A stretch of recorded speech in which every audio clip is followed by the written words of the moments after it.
Podcast is intended for mature audiences. The views and opinions expressed are those of the panelists and do not reflect in any way those of the podcast partners, sponsors, or affiliates. Enjoy. Hi, this is Michael Buffer, and you're listening to the voice of the people. Let's get ready for Boxing Voice.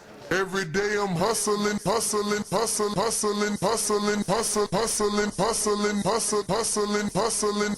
Every day I'm hustling, every day I'm hustling, every day I'm hustling. There's only one fight left. It's the biggest fight in the division. Oscar can't keep ducking. It's time for him to fight. It's me versus Oscar Valdez. There's nothing else to look forward to. The 130-pound division, we need to unify. Let's get it. Hey, Daddy. This a dollar beat. BoxingVoice.com. No matter what nobody say, man. Spirit, can't nobody fuck with me, man. You know, I can't be fucked with, you know. Dollar D Beyonce Productions. Whether you pay to see me win, or you pay to see me lose, you're gonna pay. Fuck it, the kids still gotta eat. I don't have to watch, you know, any footage of a fighter.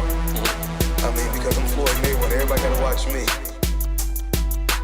I knew eventually I was gonna have to fight Oscar. I feel like he was straight up and down, no special effects. BoxingVoice.com. How can Canelo have the biggest deal? Your deal is for $300 million, and I made $350 million just in one fight. And you're fighting on the app. BoxingVoice.com. I'm a king, okay? I eat a feast. Every time I eat a feast. And when I get up from the table, I don't give a fuck who get the leftovers. At the end of the day, follow my green print. Dollar D Beyonce Productions. BoxingVoice.com. What up, what up, what up? Welcome back, ladies and gentlemen, to another edition of the Boxing Voice Radio. I am your host, Nestor Gibbs, joined alongside absolutely nobody. Solo Dolo, Scarface No Manolo, Sunday Show, serving you up crow. Let's go. We got 4 great main topics to discuss. Then we got 2 news and notes that are hitting quite hard in this boxing community. So we're going to start with all the normals first. Have you subscribed to the YouTube channel? Did you attempt to help us get to our goal of 130,000? Are you a YouTube member? Are you a Patreon? Have you hit the thumbs up? If not, go ahead and do one of those things. Many of those options absolutely free. And you can go ahead and support TBV. Right now we're at 129,000 subscribers, 786. So we're still trying to get to that 130. And once again, only you can help us get there. Now, if you want to call in, you want to voice your opinion, we will be opening up the phone lines in just a bit. Remember that all you got to do is call 1-425-569-5241. So let's just give you a rundown of what tonight's show will be all about. And before we do that, quick reminder that Border Wars 13 right here in Florida is taking place December 11th in Plant City, Florida. TBV in the building. Border Wars 13, Winter Soldiers, the boxing event. Tickets are available. Go ahead and check out the 4 different price points. You can get in for as cheap as $25, or you can have a VIP exclusive ringside seating for up to $100. Come on out and meet all the TBV alumni. Everybody that's been to a Border Wars, everybody that hangs out with TBV will be in the building. Stainless, James Payne, Dumatron, everybody. Even Enrique will be in the building. And we got some celebrity fighters coming through. So, yeah, man, we're going to have a great time December 11th. So go ahead and get your ticket. And if you can't get a ticket, you can't make it live, you can't travel to Florida, that's understandable, because you can just click it right here on YouTube, as we will be live streaming this event. Now, getting back to our regularly scheduled program, we have There's only one fight left. It's the biggest fight in the division. Oscar can't keep ducking. It's time for him to fight. It's me versus Oscar Valdez. There's nothing else to look forward to. The 130-pound division, we need to unify. Let's get it. And that is the young Shakur Stevens after his fantastic performance last night over Jamel Herring. Shakur Stevens silenced his doubters who thought he had no power, and Jamel Herring, in losing, really has nothing else to prove in the boxing world, becoming a world champion, being a stand-up guy, and, holds good wins under his resume. He can choose to do whatever he wants to do and still be recognized and remembered in this sport. For Shakur, the Valdez fight seems like the obvious and easiest choice to make if you're Shakur Stevenson in Top Rank. It's an in-house fight that should be able to be put together quite easily. That being said, we still have to wait and see, will that play out the way that we assume it'll play out? Now, Valdez has been called out by Shakur many, many times and hasn't answered that call. So I am skeptical and reluctant to believe that this fight will be made. I think that we have a greater opportunity at Bob and the brass over there at Top Rank finding a way to make that vacant title available for Shakur or for Valdez to unify before unifying with each other. Yeah, I believe that. So I'll repeat that again. I believe the Top Rank will find a way to get one of their guys in position to face whoever needs to be in the ring for an opportunity at that IBF vacant title before Shakur and Valdez actually get in the ring. That's the way I see it. That's what I believe. Because why not? Bob invented marination. Bob is the king of marination. He's going to let you know what's good, what's not good, and when he tells you it's good, you have to believe it. So does he give us Valdez or does he continue to string us along? Call you string along. Dumatron, what is up? What is up is that shout out to Knock. Shout out to Brick City, New Jersey. Shakur Stevenson was victorious as I knew it was going to be. I didn't think it was going to be something quick, obviously. We had our picks. But, yeah, man, I knew it was a possibility of him being able to stop it. If it would have happened, it would have happened in the late rounds, and that's what it did. I think that a lot of guys out there are, saying that it was an early stoppage.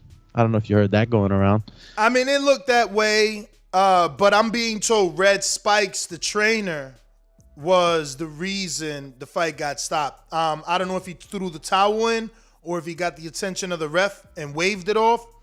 But on Twitter, people are saying Red Spike saved Jamel's life. I mean, and I don't know if that's some sort of funky twist. Is it a is it like a slight at Wilder? Mark Breland saving his life, Jamel being saved. I don't know, but I initially did think that was the bad stoppage. I didn't see any reason to stop it. I didn't see him hurt or affected. And even he reacted that way, like, yo, wait, why are you stopping it? And then there was no complaining. And now we're reading on Twitter that, the trainer Red Spikes probably did it. Or not probably. They're saying on Twitter he did. I'm saying probably because I don't really know. I could probably, understand some saying that it might have been that way, and I can't say it couldn't have looked that way, especially when you got a guy like Jamel Herring who's a warrior and it's able to, have so much resolve in there. But why let your fighter take more unnecessary punishment? You got a champion, Marine, father. It's tough. You don't think it's because you don't think it's because he's 35 and it's like, if I stop you, you're probably retiring. I might as well let you go on your shield in case you can get it done. Yeah, I mean, look, if the trainer would have decided otherwise, I don't know exactly who really made the decision. But if we're going to speculate and say that maybe the corner had something to do with it, I'm throwing in the towel because I don't want to see my fighter take unnecessary punishment. You see, sometimes you just got to know. You got to save the fighter from himself. Yeah. Why? If I know that Shakur was going to continue, how many minutes were left, first of all, in that round? Why am I going to let this man get stopped, like you said, go out on his shield? That's not cool, man, going out on your shield. You take a lot of life away from And Jamel doesn't have the power either, right? So it's like, okay, people are upset about the stoppage, but at the same time, like, does he have the power to come back? I mean, he was significantly down. I was being generous, and I gave Jamel one round, which was, I believe, the 4th or the 5th. Yeah, that was the one. Other than that, he was just getting outclassed, man. And listen, there's nothing wrong with saying that the other guy's just a better man. And we got a great young fighter, and we got to take him more seriously. I want people to take him more seriously now. Who? It's just everyone in general that's been saying. No, but take who seriously? Of course, Shakur Stevenson. Okay.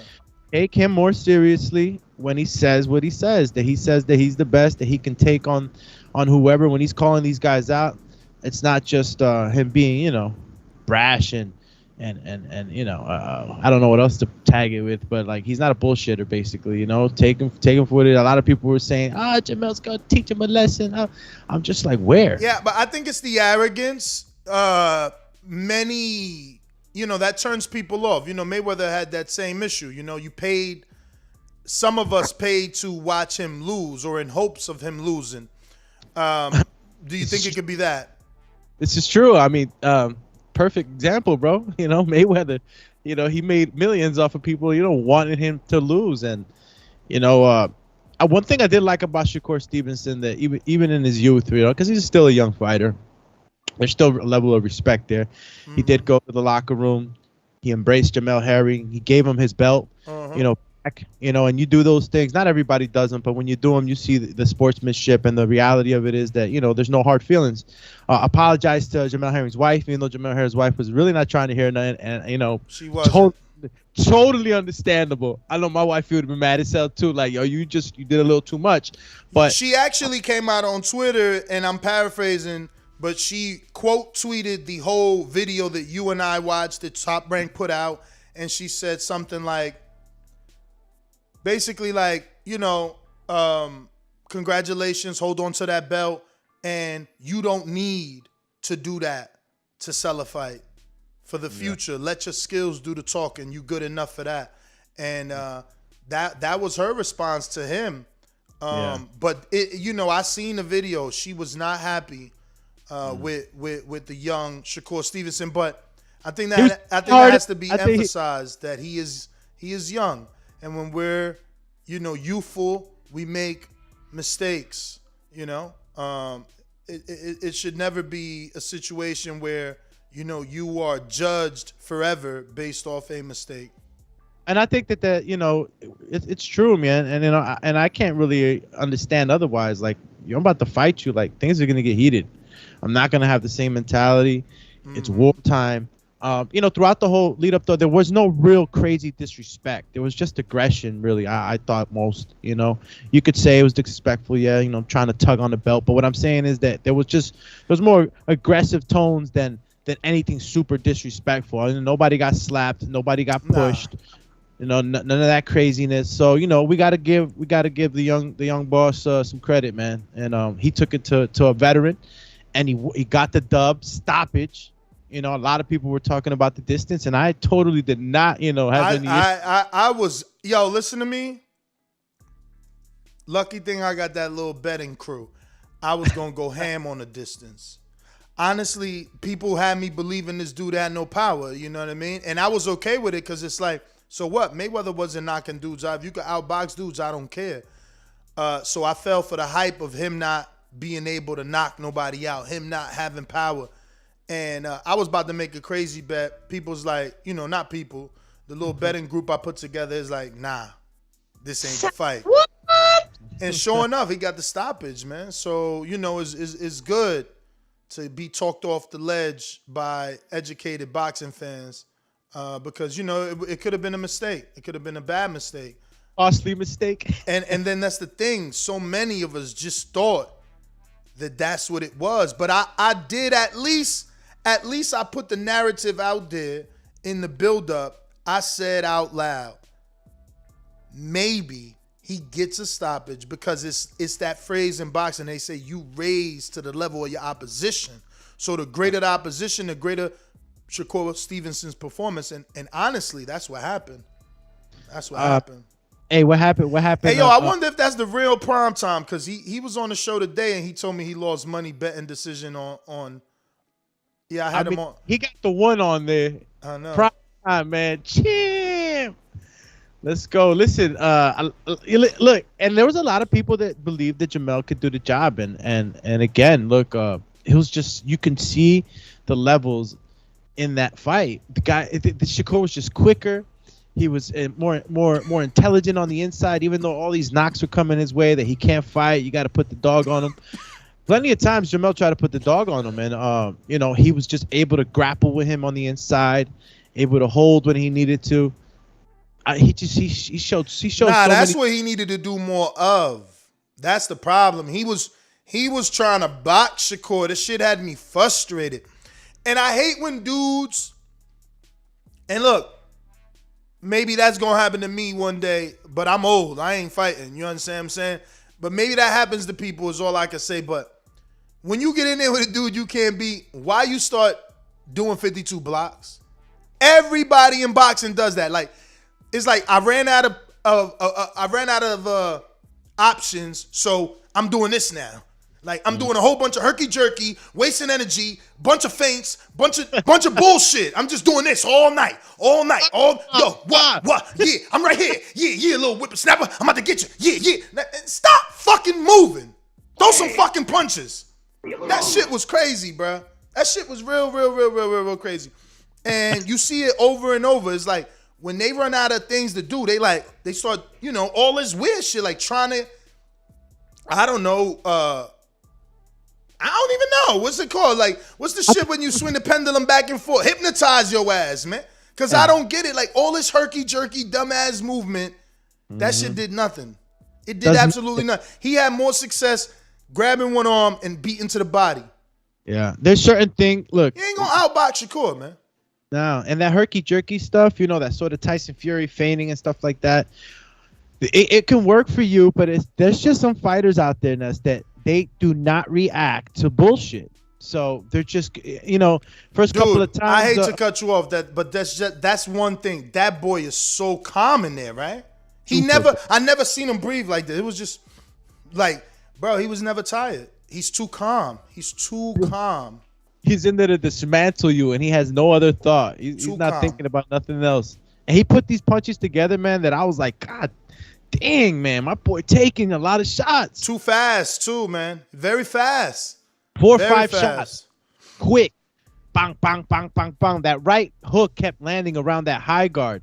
For the love of life, please. And you got that high guard up, man. You got to watch those looping punches, man. He kept throwing them shits.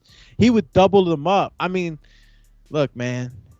Coming out party for real. He did it. And he did it with a credible fighter. That I give him a lot of respect for, doing what he did to Jamel. There's a lot of fighters out there that cannot do that to Jamel. And even though Jamel's lost his title, tough loss, whatnot, I think that, he could easily be a competitor with any of those guys at that weight. Absolutely. And if he's not done, because I was the one saying, like, look, you lost your title, you're 35 years old, you made good money in the Frampton fight. On your resume, when you tell your grandchildren, your skills took you to a world title defense in Dubai for millions of dollars. You come back and you face the guy they're calling the next Floyd Mayweather for millions of dollars again. I mean, you're 35. You got a family. You got a wife. He got a Hellcat. You understand? He got cool. the Hellcat? He got the Hellcat. He cool. Well, like, what else you need to do? Now, if you want to fight, I'm not pressuring you. If you want to fight Jamel Herring, well, give him Burchelt. Burchelt lost, he lost. Losers lose, winners fight. And they can put it on the undercard. Stop with this its own main event shit. If Shakur gonna fight Valdez, put Burchelt Herring on the undercard. Tough fight for Herring, though. Yeah. Absolutely not. Yeah, I mean, look, what do you take? What kind of fight do you take after? Usually, what we want to do is give him his confidence back. Not too much of a super fight, that's gonna, put him in that high pressure setting. See, this is why you gotta love Earl, man. Go to his Twitter, and I'm paraphrasing, but he said, "Fighters that take tune-ups are unsure of themselves, man. I don't fucking want no tune-up." Oh shit! When he come out of a car accident, no tune-up. Laser surgery for the eye, no tune-up. I want my fighters to be more like Earl, man. I don't got time for tune-ups. Your tune-ups is slowing down my timeline. Your tune up, your tune up. I'm trying to watch this fight. You trying to tune up. I'm trying to watch this fight. You and your man's talking marination. Nah, B. Quote. Nah, Earl B. Said, I need a fight for a title next. Period. Tune-up fights for guys who are unsure of themselves. So you had it on the money. Exactly, man. He said, hold your head up, bro, to Jamel Herring. Mm-hmm. Hold your head up, champ. That was a tough fight. Keeping your head up. Ooh, child. Things are gonna get easier. Ain't gonna be no easy fights, though. I'll tell you that. They give him Burchelt. He gonna be in there tough. Tough. Yeah, Burchelt's a puncher. And he's the I don't know. What was it that won the fight for Shakur? And I think this is what wins for him always, Speed. man. This kid. No. And look, you're right. Hey, listen, give him that too. He's freaking fast. Bro, this kid's timing and range is accuracy. flawless. I think the timing. Look, we're going to give him everything by the time we're. Yeah, by the time we're done, he checked all the boxes. But honestly, if anything stuck out, the accuracy, bro. It reminded me of a Southpaw Floyd. Like, I know people are going to say, yo, everybody wants to associate the next guy with Floyd. But it's not true. This is real. From that southpaw, he's looping the left exactly like Floyd would loop the right around your guard. They knock on the door. They like jab, jab. And once you blocking, they loop it around. Hello. I'm sneaking in the side door. That's right. Oh my God. He and then the stab jab. He was doing it from the southpaw. Boom. Looked like boom. Mayweather, didn't he? They want to say, we want to associate everyone with Mayweather. No, this dude, he reminds me of Mayweather. The stab jab, 100%, bro. He reminds me of him, bro. Did that stab jab. I was like, yo, Mayweather gets that off just like that, real fast, committed, and it always lands. But he's throwing it at the right times. No, he's a thinker, man. So, we was training with Show Kid today. Shout out to Show Kid. Get ready for Border Wars 13 down in December 11th in Florida. Go check out the tickets on Event Groove. And yeah, man, I was telling him yo, you got to be a thinker in there. You got some guys in there that just they constantly thinking and they're constantly looking for that opening. And that's the type of fighter Shakur Stevenson is. I feel he's always looking for that steak. You know what I'm saying? Let me get that. Incredible it was fight. The combination punching though. 1, 2, 3s and just 1s and 2s, but they were more than Jamel. Jamel was jab. Jab. One jab. Faint, jittery jab. Double jab left hand. That's it.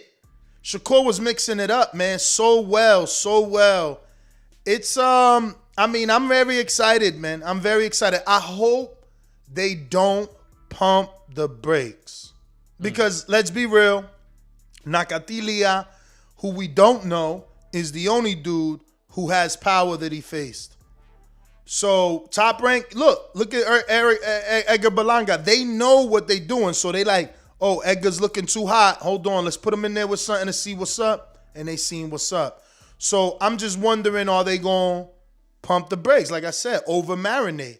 Oh, now we got both these guys. All right, let's put them on a card together, or let's put this guy on a July card and this guy on a June card to build it up. Like, I don't want that, man. I don't want that. Too much really marination. don't.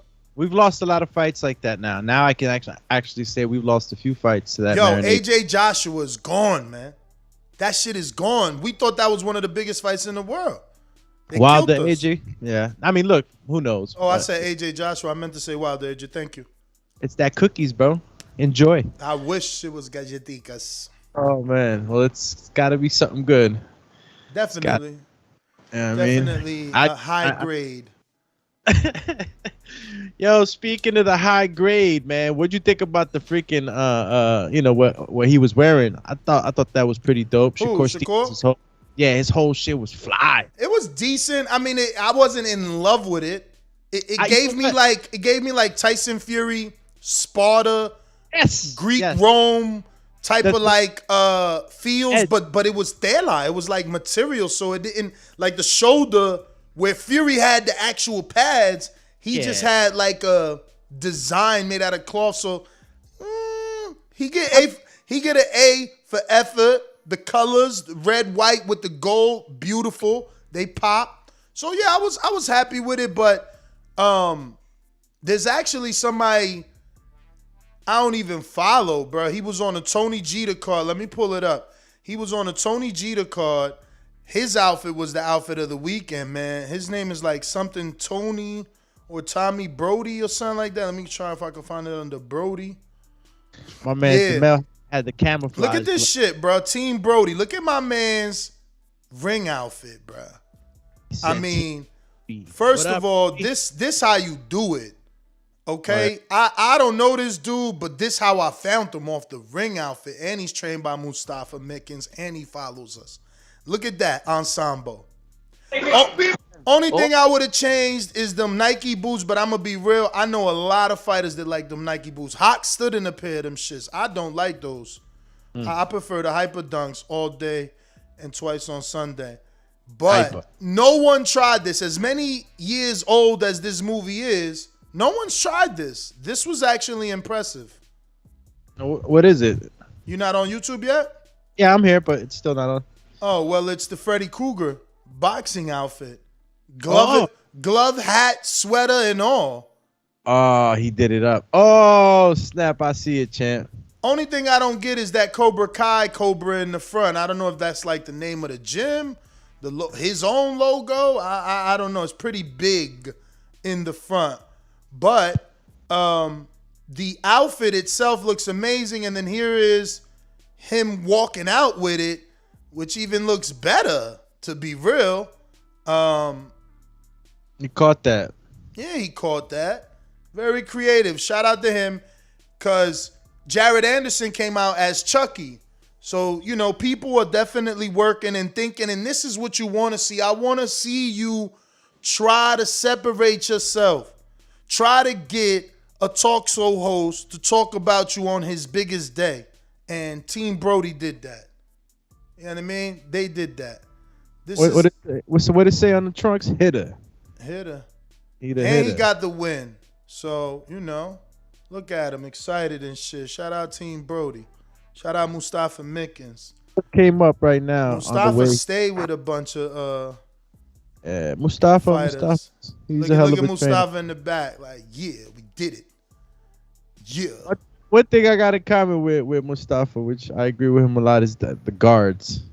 You know, a lot of guys do a lot of traditional shit. Oh yeah? You want to compare yourself to Mustafa Mickens right now? Why not? You better see. You better make sure Showkid get a win and before then you start comparing yourself to Mustafa. It's just sharing knowledge and the teachings of the great Mustafa. All right? You share knowledge with greats.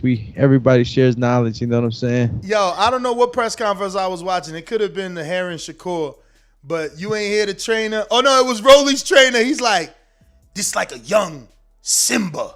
You ain't hear him? Nah. He came out Simba. and literally said Rolly's like a young Simba. About to go after Mufasa. I said, bruh, what? You really came to a boxing match talking about cartoons? Talking about a banana. And if you gonna talk about cartoons, bruh, I mean, from my time in the sport, the safest cartoon to talk about is them dudes y'all all talk about, Super Saiyan dudes. Super Saiyan, yeah. You can't be talking about motherfucking He said Simba. He got to go eat some worms in the fucking forest with Pumbaa and shit, and they come back. I didn't hear that, bro. There was just a lot of shit that I didn't even understand when they was talking, but you know, we're gonna see some punches flying very soon. Nah, that Rolly Tank fight, I can't wait, man. Tank is the most exciting fighter. I don't care what nobody says, man. You know, Shakur stepped it up. He made a statement. That was a statement performance. He looked fantastic. He got the knockout. All the boxes checked. But watch what Tank do. In my Baltimore voice, watch what Tank do. What did you happen to catch the post at all, or any of the interviews afterwards? I mean, you talking about Shakur? Yeah, I just wanted to get because you know they asked questions. Yeah, I caught this. There's only one fight left. It's the biggest fight in the division. Oscar can't keep ducking. It's time for him to fight. It's me versus Oscar Valdez. There's nothing else to look forward to. The 130-pound division, we need to unify. Let's get it. I mean, other than that, I didn't go to the press conference. Well, that's what I'm talking about exactly, though. So, but there you go. Man, what fights did he mention and shit? He mentioned Oscar, but I got my own poll going and Instagram posts going. Who would you like to see Shakur Stevenson fight next? Oscar Valdez? Yeah. Vasil Lomachenko. Okay. Brooklyn's baddest, meanest, slickest Christopher Colbert, or one of the longest reigning champions in the lower weight divisions ever, Gary Russell Jr. Fatality. That's crazy. Vasil and Gary Russell, who are actually common opponents with each other, are both at 13%. While my man, the dark horse, Chris Colbert, only got 7%. Everybody wants this Valdez fight. Yeah, because it seems like everybody is, you know, in this, and I can't say whether it's true or not, but a lot of people think he's running, right? A lot of people think that he's dodging Shakur. So that's the fight. Valdez, run! Remember that from Forrest? Forrest jumped that wooden fence so fast, he was out. He's like, "What are you, stupid or something?" Yo, that slow motion scene was hilarious. Run, Forrest, run! Now he catch a pebble to the face. That was hilarious, bro. Yeah, run. Yo, you know what's funny? I'm copying this post from Ignorant Boxing and H Money. Ignorant Boxing made this beautiful artwork for H Money, and I couldn't see it on Instagram and not repost it. And obviously, Ignorant Boxing, being a fan of our show, heard the interview with Chris Colbert this morning and stole Chris Colbert's option and gave it to Shakur, which is Chris broke news today letting us know that he was in negotiations with Gary next. And then the WBA mandated him to fight Gutierrez, so the Gary Russell fight basically got scrapped. Chris got to fight Robert Gutierrez, and he said he want Gary. Gary's scared to fight him. Gary won't take the fight. He just don't want to call Gary out because he don't want people to say he's picking on a little dude, telling him to move up.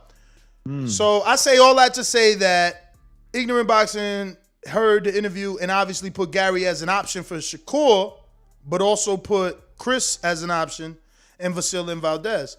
And, I was like, I like this artwork. Let me see it. Yeah. Oh, snap. I just came up. That's dope. Yeah, no. Steven? Ignorant Boxing is too good at what he does. He's crazy. Big shout out he to Ignorant Boxing. He need to get a job in this sport doing this shit. Top Rank need to hire him. Look at that shit right there. Top Rank should take that right there. Hopefully they hit me up. Like ESPN hit me up the last time. Like, yo, can we use your Ronnie Shields shit? I'm like, hell yeah. What do you? But as you can see, I posted this, and Chris Colbert's trainer put the fire emoji. Like, yeah, give us that fight. We'll burn him. If Valdez does not happen for Shakur, what's the next fight that you truly want to see? Because he did say bring on Lomachenko. I mean, look, I'm gonna be like everyone else. Oh, look at Devin Haney's training Mickey Bay. Shout out to Mickey Bay. I love when I see real fighters in our shit, man. You know what I mean? Shit, that's dope. So Mickey Bay said Loma, and to answer your question, Loma, because I'm gonna be realistic. Like, what's more likely to happen? Gary Russell, who's with PBC, Chris Colbert, who's with PBC, or Vasil and Loma, who are with Top Rank? Vasil and Loma are the obvious answers. You know what I'm saying? Mm-hmm. Think Lomachenko wants that fight? I think Loma understands that Shakur with the gold medal and obviously the hype. I mean, yesterday everyone took notice, right? Like, obviously people didn't take notice. That's why they need me in this sport. They need a dude like me. So you could point at me and say, there he goes, the smart ass. Yesterday, Shakur proved that he's a bigger name in the sport and to Top Rank than Teofimo Lopez. Oh, look at this guy. He got more than the champ. You didn't know that. Now you know. No one's half the battle. He got 1.7 million, where Tio fought the toughest fight of his life, right? And had to beg for 1.3. See what I'm saying? They like, yo, here, bruh. Go fight this dude who don't hit as hard as Loma. He ain't as skilled as Loma. He ain't got the gold medals of Loma. Here. Now, some could say, nah, and that's chill. You just trying to make Tio look bad. Shakur got 1.7 because he's a silver medalist like Floyd. I don't know, maybe. I don't know, maybe. I don't know, maybe. But all I'm saying is that boy got 1.7 million yesterday. That means fights with him is big fights now. That's it. It's a big fight. You talking about a dude with an interim title he got more than the champion. Oh. Yeah. And that's his career high pay, right? Probably. Probably. So, I mean, look, what can I say? Good. Even though you compare it that way, I'm not going to sit here and say anything. Like, good for him. Good for Shakur. I want these fighters to get paid more. I mean, it's the truth. It's not that I compare it that way. Like, think about it. That was Tio's nemesis, right? We can agree on that, right? Vasil was Tio's nemesis. Yeah. So whoever we decide is Shakur's nemesis, we can understand that he's going to get paid more money for that fight. So that means that he'll get more money than what he already got more than what Tio got. But now when he fights Oscar or Vasil, he'll get even more. Further proven that they believe in him. And look, he's got James Prince. Tio got his father. No disrespect at all. His father, like Angel, like other father trained Jack Mo. They bring these guys as far as they can. But some of these dudes like Prince, they know how to navigate this sport. They do. And that's exactly why I'm like, man, listen, if he was able to get, if Shakur was able to get more, that's more power to him. A lot, definitely better pieces on the board, so to speak, right? But moving forward, it depends what division he stays in, right? But this is what, the 130 pound division. You move up to 135. Lomachenko's at 135, right? Or he could come down, though. Remember, Loma can't get his rematch with your boy. And, he ain't really doing nothing. Like, what? Is Comey a bigger name than Shakur? Absolutely not. Absolutely not. You understand? So, like, whatever they was offering Loma in December, yeah, he could take it as a tune-up, or he could be like, I want Shakur. So he has to come down to Shakur's division. Oh, hell yeah. I think that'd be a disadvantage, no? I mean, remember there was talks of him coming down anyway. He was allegedly thinking he was going to beat Tio and come down, remember? Okay. He only sticking around because he lost. He wants to get back. Yeah, he was supposed to leave. Everybody know that. Shakur beats Haney, I believe it when I see it. Even though that's my man, one from North and Haney, and that's my peoples. But that's always going to be. See, I'm a real big advocate of natural weight, so that's always going to be a problem for me. The same reason I pick bigger men to beat Loma. Like Shakur's a smaller dude moving up. He got to show us like Crawford that he can move up and be dominant with bigger dudes. Now, did he do that with Herring? Absolutely.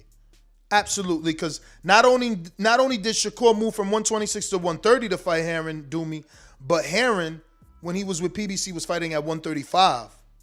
So Herring is naturally the bigger man, and Shakur still dominated, and size and strength wasn't a factor. But that's Herring.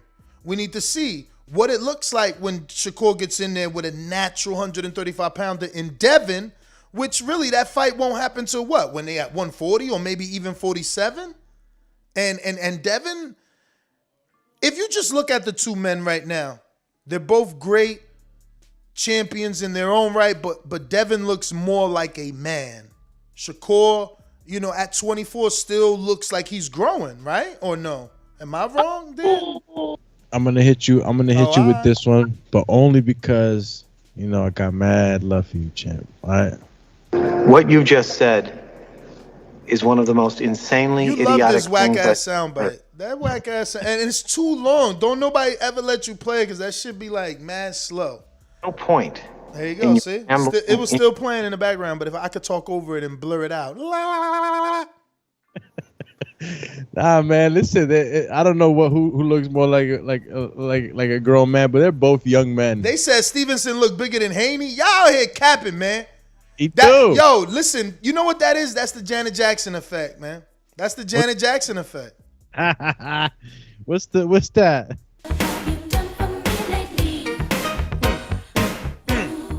Yeah, because Shakur just got a fight. He just did his damn thing, so it's all about Shakur. Now, Haney ain't fought since Linares. Y'all must have forgot. I can't wait, man. I can't wait, man. The cream gonna rise to the top. And I'm not saying that's not Shakur. I'm just saying, y'all dudes be counting dudes out, man. Y'all dudes be counting dudes out. Devin Haney by height is an inch taller than Shakur. Reach is about like 2 inches, 3 inches at most. That's about an inch and a quarter, inch and a half on each hand. But what I'm saying is that it's not too much in the disparity. It was more disparity with Jamel Herring and Shakur Stevenson than it would be with a Devin Haney. Let me ask you something.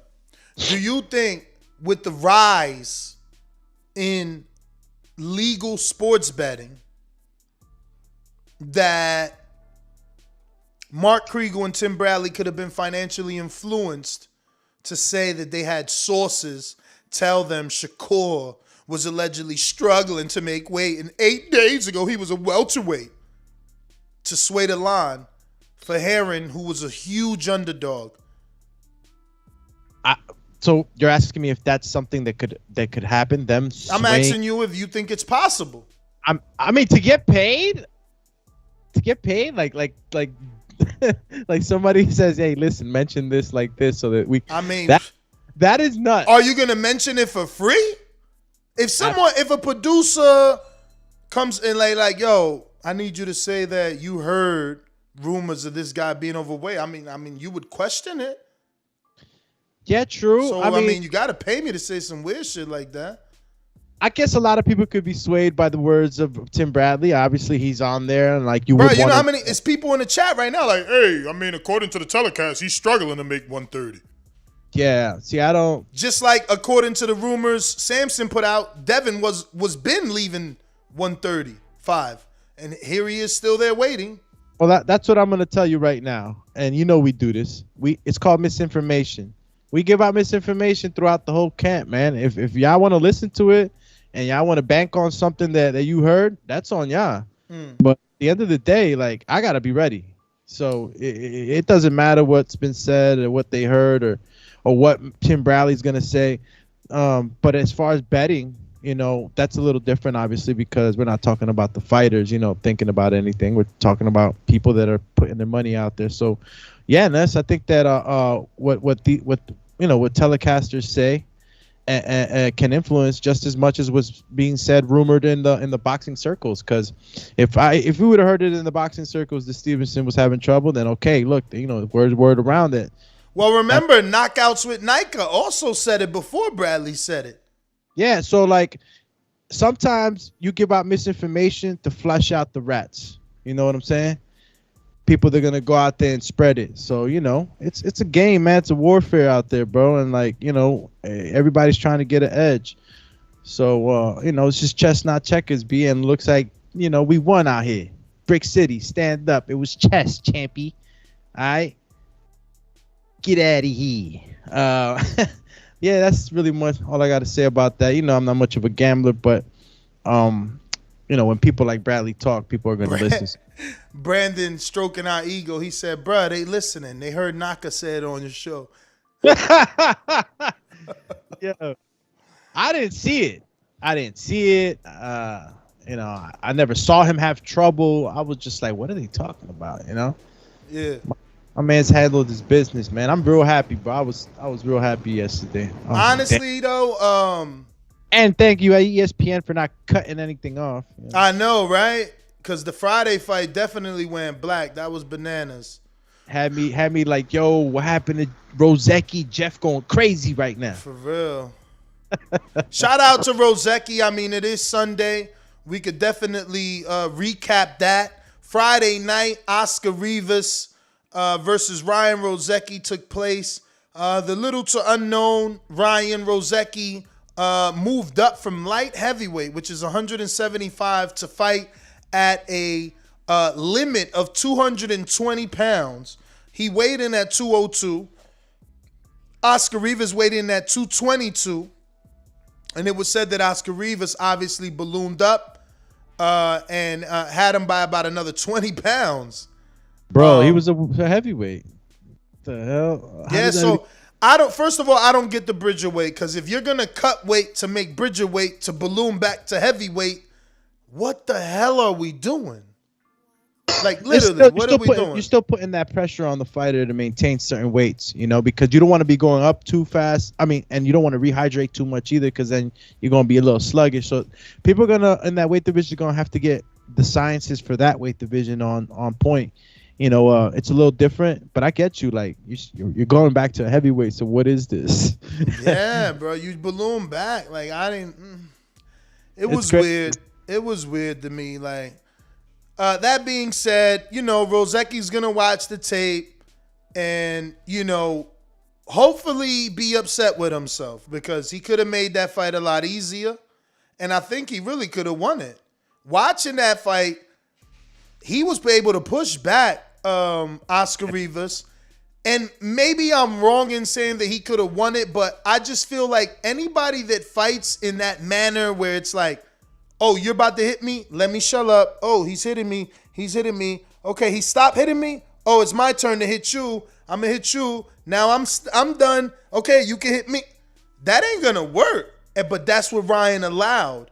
And obviously with Rivas being the bigger puncher, whenever he did shell up and now it's his turn for offense, his offense looks better in the eyes of the judges, where Rozeki, he was landing, but it wasn't really doing major damage. The body shots, they were. He hurt Rivas. I mean, Rozeki posted some still shots. I got to actually show you those. He posted some still shots of the grimacing face of my man Oscar Rivas from them shots. And, he doubled up that left hook very, very well, Rozeki showed he's a puncher. I mean, just look at this still shot. Look at the face of Rivas. But again, he's going to watch this tape and know that he needed to do more. And he needed to use the jab and keep your motherfucking hands up. This ain't a street fight.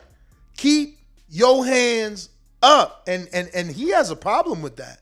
I can't believe at this stage you going for a world title and your hands ain't up. I mean, they was extremely low, dangerously low, and that's why he was getting hit. But it was a fight that was worth it. You know what I mean? It was worth watching. It was exciting. It was back and forth from opening bell. And again, I just feel like because of Jeff from Nova Scotia who put us on Ryan Rozicki, I'm upset at Ryan because I feel like he could have won watching this fight. Oscar Rivas was gassed out from the end of the first round. See the muscles on Rivas? Yeah. Yeah, he was definitely the big guy in this fight. I give it to Rozicki. He's a fighter, man. He tried to push the bigger man back. He just wasn't big enough to actually really bully him. He turned. Look at. Oh my God, cameras are amazing the way they capture. Look at this shot Rivas hits him with. He literally disfigured his face. He looks like a fucking apparatus or some shit.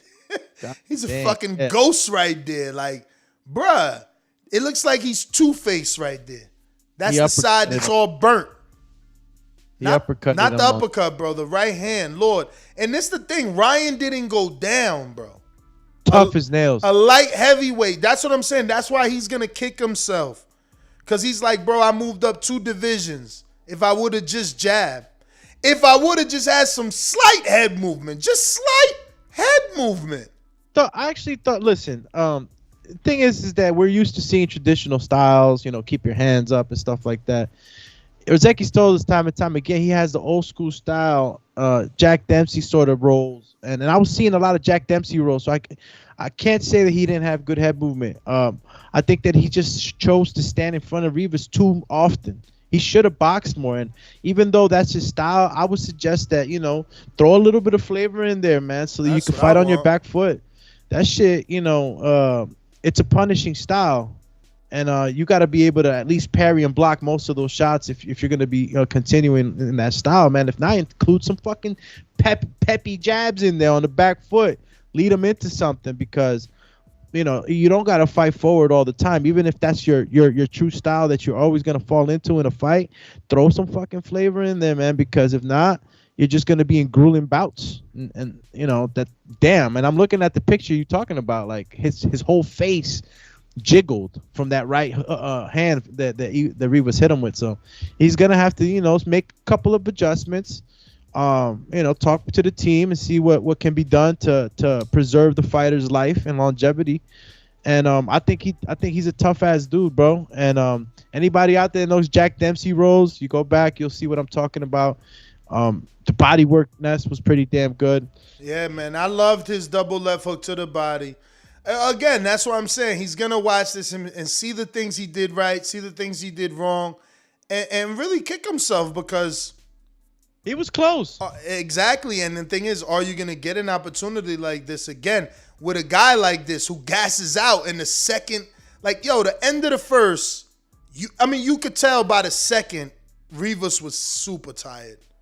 Did he take this fight on short notice? Rozicki did. I got to give him more credit, man. Yeah, listen, it's all good. Look, I know people are going to say I'm a dick. It's just I've been here with Diego Chavez, man. We've given dudes credit off a loss. And then they I don't know if they or their fans fall in love with it. Hey, what happened? And they don't do better. So, I need them to go back to the drawing board.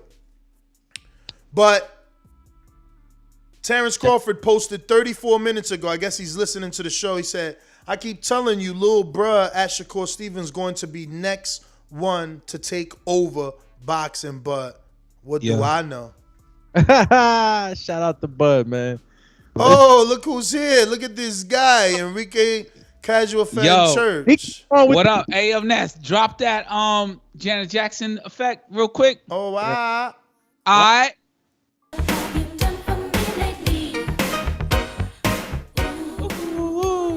Yo, Shakur Stevenson did a lot lately. Herring, who I never saw a fight before. What? You ain't seen his fight with Frampton? Yo, nah, I haven't. I knew he was champion. I heard his name. For everybody, I heard hold on, Cash, because you barely come on. So anybody who may not know, this is Enrique Church, a.k.a. the Casual Fan. And what that means, marquee names only. So what that means is that he's truly a casual fan. Like, as you heard, he just watched Herring for the first time. So if you ain't a big name like Tank and Canelo, you probably ain't come across what he likes to say, my timeline. And if you don't make it on his timeline, you don't make it on Cash Weezy Legendary Baby Tom. Legendary baby indeed, right? What have you done for me lately? That's my motto. Jamal, is that his name? Jamel, right? No Jamel R. Herring, who I heard of, right? I heard of like, yo, he's supposed to be getting paid less than Shakur Stevenson. Like Shakur Stevenson, that made a lot of noise. But then when I saw them fight, and I was like, oh, this is gonna be a good fight. So I tuned in, and when I saw them fight, Shakur was just like on fire. Remember that game, double dribble, when they just sink in the threes? That was Shakur Stevenson. He's on fire. He was on fire. I was like, God damn. I just didn't expect it to be that way. But at the end of the day, as we like to say, my man took the belt back to Newark, New Jersey. Word. And Doom was shouting out, yo, my man, we from Newark. You from Roselle, man. Stop. Nah, I'm playing with you, man. Where you from, Elizabeth? Don't make me have to gun you, champ. Nah, but Shakur Stevenson. So do we look at him like we compare him to who? Like he has to get through, and I'm not saying get through to get respect, but like Oscar Valdez deserves that fight if he don't duck it. I feel like that's the big fight. I'm not going to compare him to How do you Tank deserve right it though? How do you deserve it if you saying if he don't duck it? Like I don't even get that. Because the word on the rumor mill, right, is that Valdez ducked Shakur a while ago. Yeah, he been ducked like when he was at 126. He moved up. He ain't do a Jamal Charlo and be like, nah, I told y'all I can't make the weight, but I'm gonna stick around and beat this motherfucker ass just to show y'all. And then what y'all gonna say? He ain't do that. So why are we comparing him to Tank Shakur? That is. What? We ain't comparing them. We want to see that fight. Hey, what? That's what I want to see. I want to see that fight. That's a good fight. I said, Enrique, I want to see Tank versus Shakur. Are you with me? Yo, Tank got to get through Rolly first, though. I'm playing. Stop, man. What I'm saying by that is like, yo, you got to go through these fights. So Valdez and Shakur has to happen first, in my eyes. Yeah, it do. Right? Devin Haney and somebody else. Diaz. We going to Vegas for that. Has to happen first. We all in Vegas for that shit. That shit about to be a novela. Novela, which means soap opera. Nah, movie. Not the traditional sense of novela, like for us. so setine. Oh no, actually, you still right, cause movie might be película in Spanish, right? Right, Doomy? Yes, 100%. Película, cine. Yeah, película. Vámonos para el cine. Vamos para el cine. So novela's always gonna be soap opera. I mean, it is a soap opera though. It is a soap opera. But Devin Haney versus JoJo Diaz is a soap opera. They on the topic for today, and it is a soap opera. We still waiting for JoJo to sign. He got everything he want. Wait. Because last I saw on Twitter, my timeline. Your timeline. JoJo was like, yo, Shakur. I mean, not Shakur. I'm sorry. Haney signed the contract. Ness Heyman. That's wrong? Yeah, you heard that. You read that backwards. Okay. That's possible. That's Devin keeps saying. I mean, he woke up this morning and wrote it like, bro, you still ain't signed a contract. Oh shit, the king of Amin is here. Essex, home of Shakur Stevenson. Yeah, I mean, it's a whole North panel. That's crazy how that happened, huh? That's crazy. Man, listen, it Jersey come out. Jersey come out soon as somebody win. Strong champ. Listen, man, how y'all fellas doing? I'm sure everybody is celebrating, you know what I'm saying? From Essex County, a little bit of Union County, Middlesex, a little bit of everywhere. We're celebrating Shakur Stevenson. He got Newark proudly on his trunks. You know, we see, you know, and I'm saying, Lomo, please, they're going to try to seep that in. Get him out of the conversation. He doesn't even belong. Wait. Loma? Get Loma out the conversation? Why? As an opponent for Shakur. Yeah. I want to vehemently deny him. If Gambolo's legitimate competition and names for other fighters that we respect, why can't Loma be equal or? Yeah, I like the Loma fight. I like a Loma fight. Let me hear him Loma's though. Small though. Let me hear why you don't want it. Yeah, why? I feel like that does, and this is not the A-side slut talk that I detest. This is not, it does more for one person.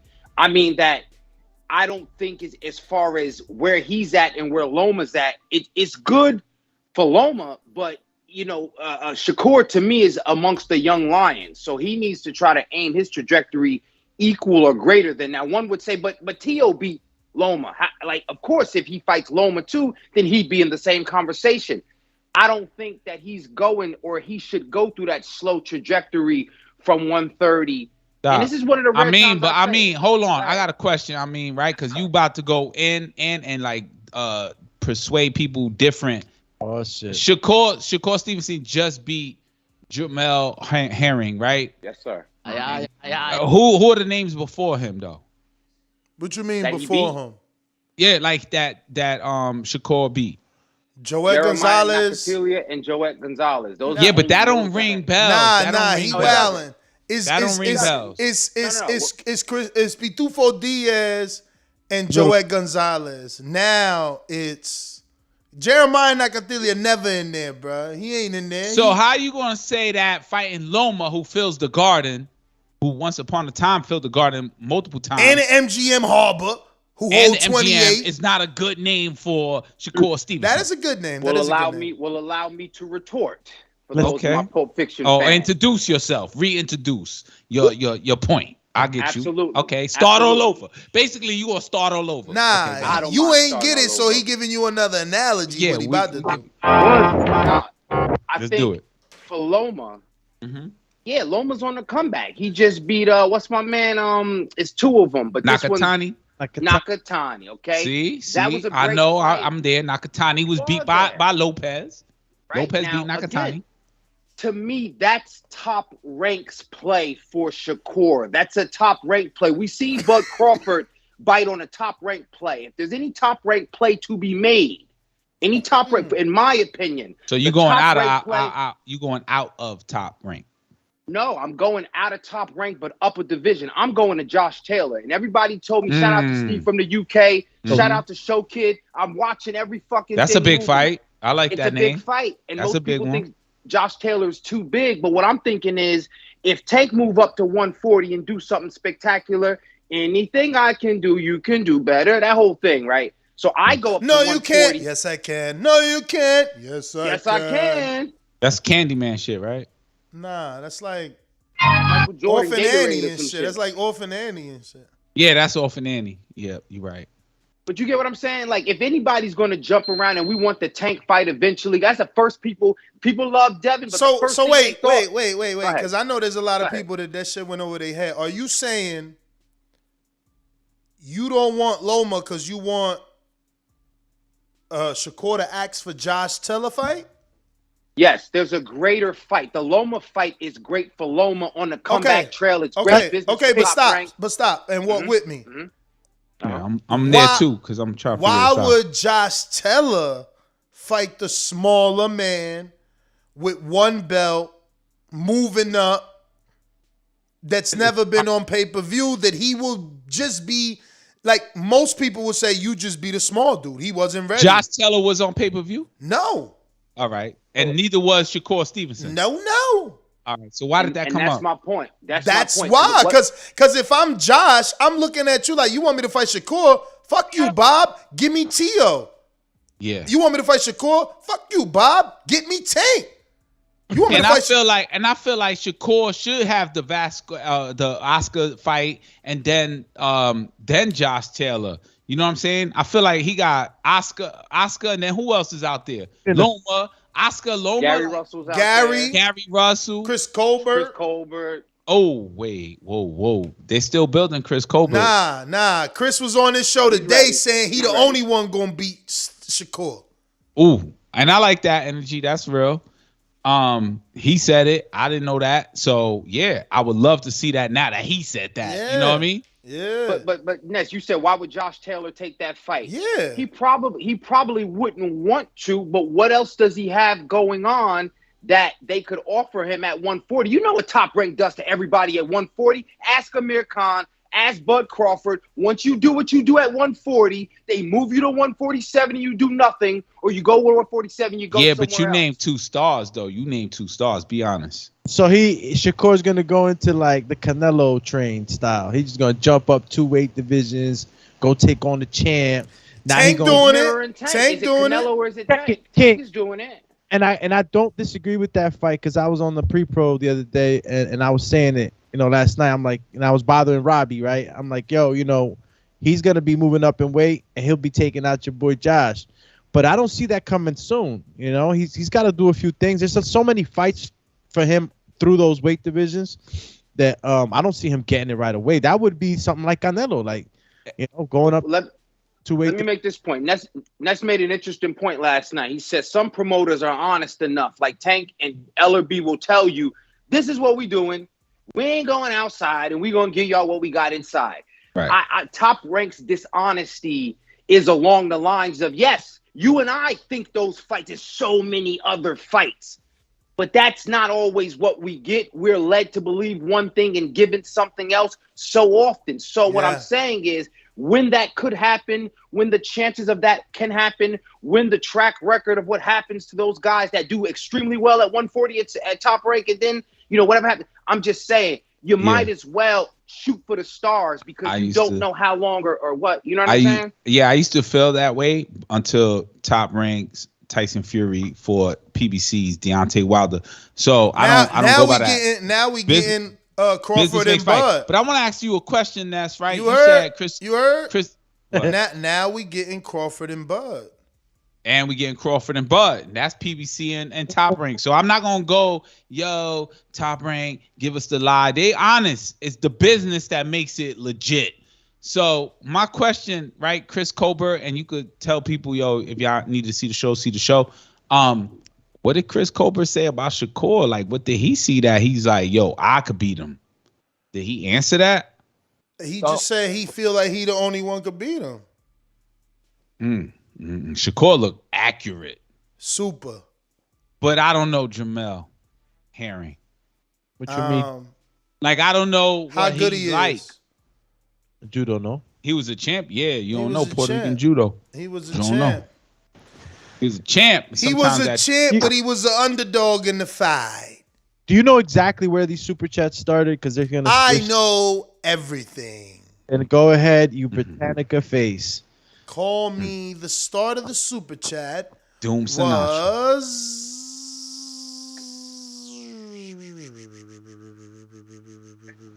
King Amin of Essex. The start of the super chat is there's only 2, and it's Big Matthew. It says Devin hiding from Shakur at Chuck E. Cheese. Cheese emoji with Bill. How could a dude at a higher division that is a champion trying to unify and fight other champions be ducking a dude below him? Yeah, that's hate. That's not real. Yeah. I won't. Yeah, I know. I know. I woke up on the ledge because I started with the Shakur thing this morning, and I slowly just put one leg off the balcony back off the ledge. But I'm still kind of there, and I think just the excitement of this fight. I would never go too far to say somebody's in a higher division, but I think you had so many people that have good opinions of fighters in the sport. They didn't even say Floyd Money. They said Pretty Boy is what Shakur reminded him of. And that's high praise. It don't make it so, but I just think that how pretty would Shakur look? Hold up, stop. I don't even go by that. You cut him off. Hold up. Yeah, stop. I'm sorry because I know people say this and I'm just being right now like entertaining. Like how pretty would he look against like Jamel was Herring was a champion, but how did he get that belt? You know what I'm saying? What you mean? He won it from the champion. Who was that though? Masaisu Nakatani. I mean, no. That was somebody we spoke about a lot. Ito. Like, yeah. Did we speak about him a lot? Ito was good, man. Ito was trained by Rudy Perez, and Ito was a puncher. I'm not taking anything away from either of them. I'm just saying, man, there's like you could become a champion, but the level of the next champion is way hard. I think Shakur is like I don't even know how to word it. He's just a pristine fighter that has the courage, the heart, the skill. And I thought Jamel was going to have that, and he didn't. And I'm not going to say that now that based off of that win, that Shakur could be anybody. You know what I'm saying? I'm not going to compare him to Pretty Boy. Maybe Pretty Boy, because Pretty Boy is the young Pretty Boy, and he had a future in front of him, and he became money. So maybe Shakur Stevenson, what's his alias? He don't really have one. And, you know, I think the comparison, too, is just because when people think that Floyd was his strongest, punching power-wise, it was at 130. So that's why I think immediately the comparisons come. You know, the stardom and all that. To push that aside, talking about technical skills and punching with power for the division at 130. He looked different than Pretty Boy to me. He looked more stronger than Pretty Boy. I mean, maybe you need to go back and watch motherfucking Floyd versus Corrales, champ. Maybe you didn't watch some of those Floyd It was like fights. that, like, accurate. Bruh, Floyd versus Corrales. Because Ward didn't even say Floyd versus Corrales. He said Arturo Gotti versus Floyd. You know? He said that was the comparison. He compared Shakur Jamel to Arturo Gotti Floyd? Yes. Damn. I mean, I guess I don't think Why? so. Because I don't think so. I think Arturo Gotti was the bigger man at the time. Nah. He comparing ass whoopings, but Gotti's ass whooping was worse. That's what I'm saying. You know, I probably neither man won around, but Floyd put a you crazy, put a beat down on Gotti, man. I know Shakur beat Jamel, but he ain't beat him down like Floyd beat the shit out of Gotti. That's how I remember it. I don't know. Am I wrong? I fell asleep on the beatdowns that Shakur was giving. That's how much of a beatdown it was. Yeah. Nah, you just was tired, man. What the fuck? Yeah, I was tired, but I was watching the fight. My iPad was much more stream friendly than my iPad on my television. My television was freezing up. So I was like, yo, I'm feeling tired. Let me go watch this on my bed. And I fell asleep. And when I opened my eyes, it was like, stoppage in the 10th round and a winner and new. I was like, oh, shit, I saw that coming. Let me get to this super chat. I got DSV and company says, Shakur looked phenomenal, but Jamel sat on no punches, no power. Valdez will bring the heat. Shakur beat him. We need the T.O. Tank Colbert fights. T.O. Tank Colbert. Chris Colbert, he's speaking. I like that they keeping Chris in the conversation, man. Chris got the skills, man. Yeah, especially if he comes out victorious against Gutierrez. I mean, to me, that everybody they laughed at me last night when I said, "What about Gutierrez?" He said Gutierrez ain't on his level, and he looking to stop him because he shouldn't even be in the ring with him this morning. You hear that shit? That would be impressive. That would be impressive. I would be super impressed. My boy talk greasy, man. That's that Brooklyn shit. Greasy, man. Talking. I want to see Oscar Shakur. Yeah, man, whatever, man. I want that shit too. It's on that side of the street. You know, this morning though, cause I'm a boxing fan. You know what I'm saying? And I want the sport to grow. I wanted the biggest fight to me, which is Devin Haney Tank or Shakur Tank. Easy. Those are mega $1 million fights though. That's what I'm saying. Like, why fight Oscar? We all know you about to beat the shit out of Oscar, man. Tell Bob, get you Tank. I think that's the storyline, man. That's ain't no part of the storyline, man. We know that's gonna happen, man. I hate when motherfuckers need to see somebody get their ass beat, man. We know. And anybody got money on Oscar? Yo, holla at me. Real quick. You want to bet on Oscar? I'm right here. I'm taking all fucking money. Throw that Janet Jackson effect on real quick. Nah, man, because he. What have you done for me lately? They want to see who? Now. Like somebody just said, "Yo, Oscar ain't a punk."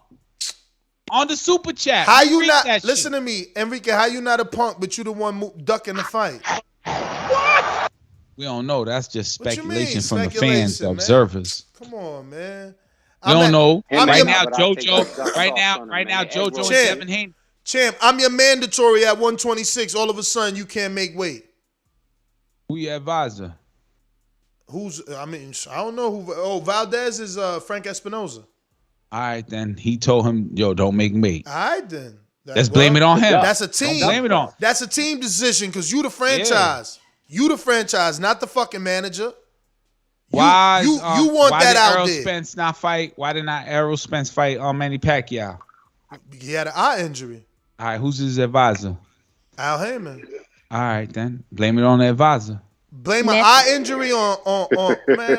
What you drinking today? What you got in the cup, man? I'm drinking Starkey Pellegrino. 2 Mile Deep single source alkaline water. It'll never touch air. It goes straight to the bottle, and then I pop it open. Stop lying. Yeah, that's what I'm drinking. Call you. There's something in that water because you talking crazy. Starkeys.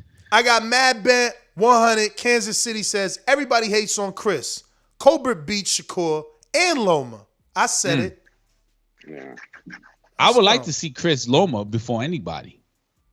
Just Now, so Chris Loma's a good fight. Yeah, just so he could bang on his chest and be like, yo, I beat Loma, fight me. And then it makes sense. And that's all I mean for somebody, not you, I mean. That's all I mean for about like on the outside looking in as a spectator of boxing. The man who beats the man first is the bigger man than the man that beat the other man that the odds were against him. Point in case, Jamel Herring-Shakur Stevenson, Teofimo Lopez, Lomachenko, Devin Haney, Gamboa, Tank. You know, like that's how I look at it. You know what I'm saying? You know, Enrique, I'm fighter A and B. That's a perfect way to look at it. You know what I'm saying? And I think where most people, I think sometimes we get persuaded is, you know, trying to hedge our bets. If we think the biggest fight could be Tank and Shakur, cool. It's when do we see that? And then we got to wait for it to make sense for both of those guys. You know what I'm saying? Like Tank, now what I think, you know, outside of the whole, we're only fighting people in-house, that would seem like that's not even an option. But we hope that money talk loud enough, right? Money talk, bullshit walks, right? Right. I was once told when I first entered this whole like, oh, get with the hardcore fans and podcast with them. Yo, they make the A fighter because they place him against the fighter that they faked was the A-sider or the killer fighter and makes the A-sider look great. Chris Colbert alert in the chat. He said Valdez could barely make 130. He needs a nutritionist. And that's crazy because you would look at Valdez and think that he's 135 pounds and got to go down. So what is he saying? That he's too big? It's too big for 130? Nah, he's saying he needs a nutritionist. He don't know how to make weight. It's crazy because for a camp like Canelo's, you know, you think that they got that shit on Smash. Yeah, it's a lot of shit that you would think, though. Word. I mean, you would think, you know what I'm saying? Things that you would think. Yeah, that like they eat the right meat and tea and sip and, you know, shit like that. And I ain't saying that they illegal. I'm just saying. You just saying. I got a saying, super like, chat who's saying Jay Miller, does Jorge Linares from Venezuela beat Jamel Herring? You know what? That's a tough fight. You know, battle. Both dudes probably in the 35s. Both dudes been in some wars. You know what I'm saying? 35 age or weight? Both dudes age, not weight. Linares is bigger. He moved up already a while ago. That's a good fight for Herring if he wants to continue. We don't know. We got to find out what's going on with Herring. Is he still rocking out? Yeah, like he got hit a lot. His head wasn't there, or he just didn't have the skill, or Shakur was just elite in fighting skill. No, he's definitely elite. Because we've seen Herring lose before and never lose like that. Separation is important. But that's the thing with boxing too. It's like, yo, what made him look that great?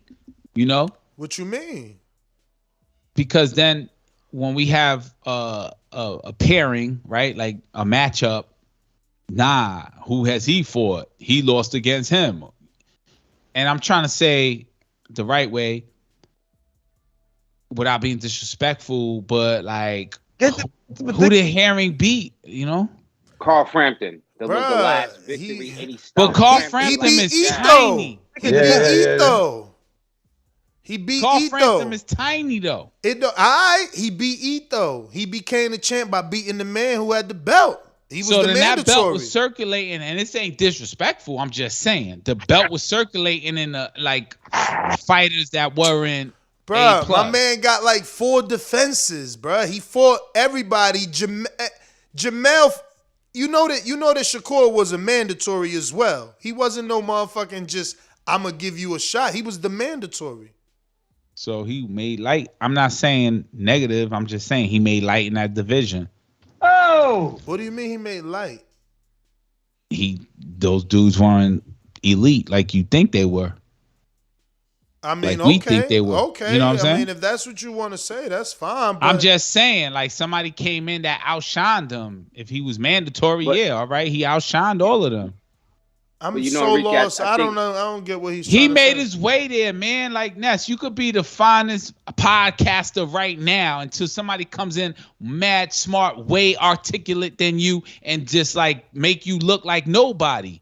And if that was who Jamel Herring was, Shakur made him look like, and I'm not being disrespectful, I'm on the outside looking in, like nobody. Like, but that's what happens when you great. Like some dude that was nobody. Bruh, man. Like we never seen him. That's what happens when you great. See, as as a mandatory, so you outshine whoever you made your way up to be the champion. The mandatory came up and outshined you. Finish. And that happens a lot. Maybe that's why Canelo didn't fight Charlo as a mandatory and took franchise status.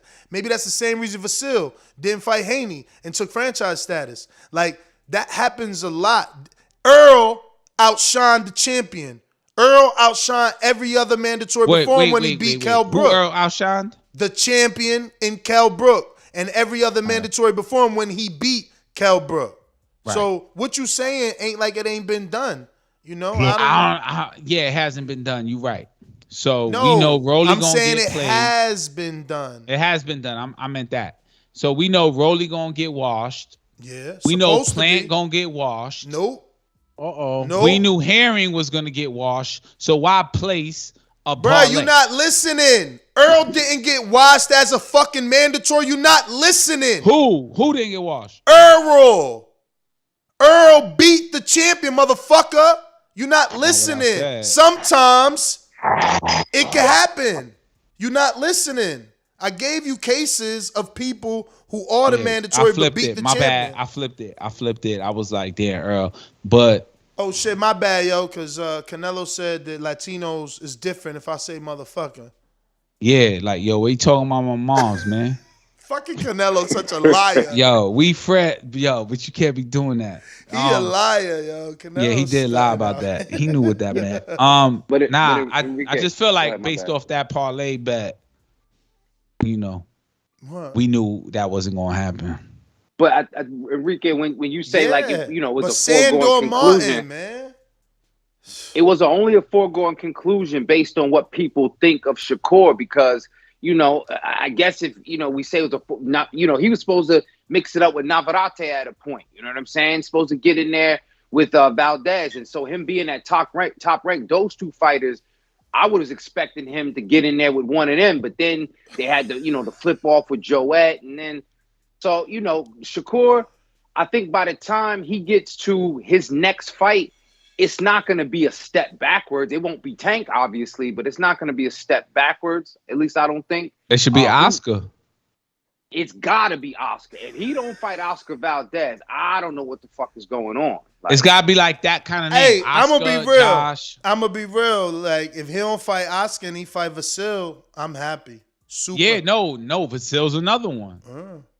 His name. I'm not against the fight. I just would prefer Let me him look to at handle these that rankings, business with man. Valdez. Let me look at these rankings and see who they might try to slide up in there. Damn, y'all washing out Comey though. Comey? Yeah, isn't Comey fighting Vasily? It ain't official.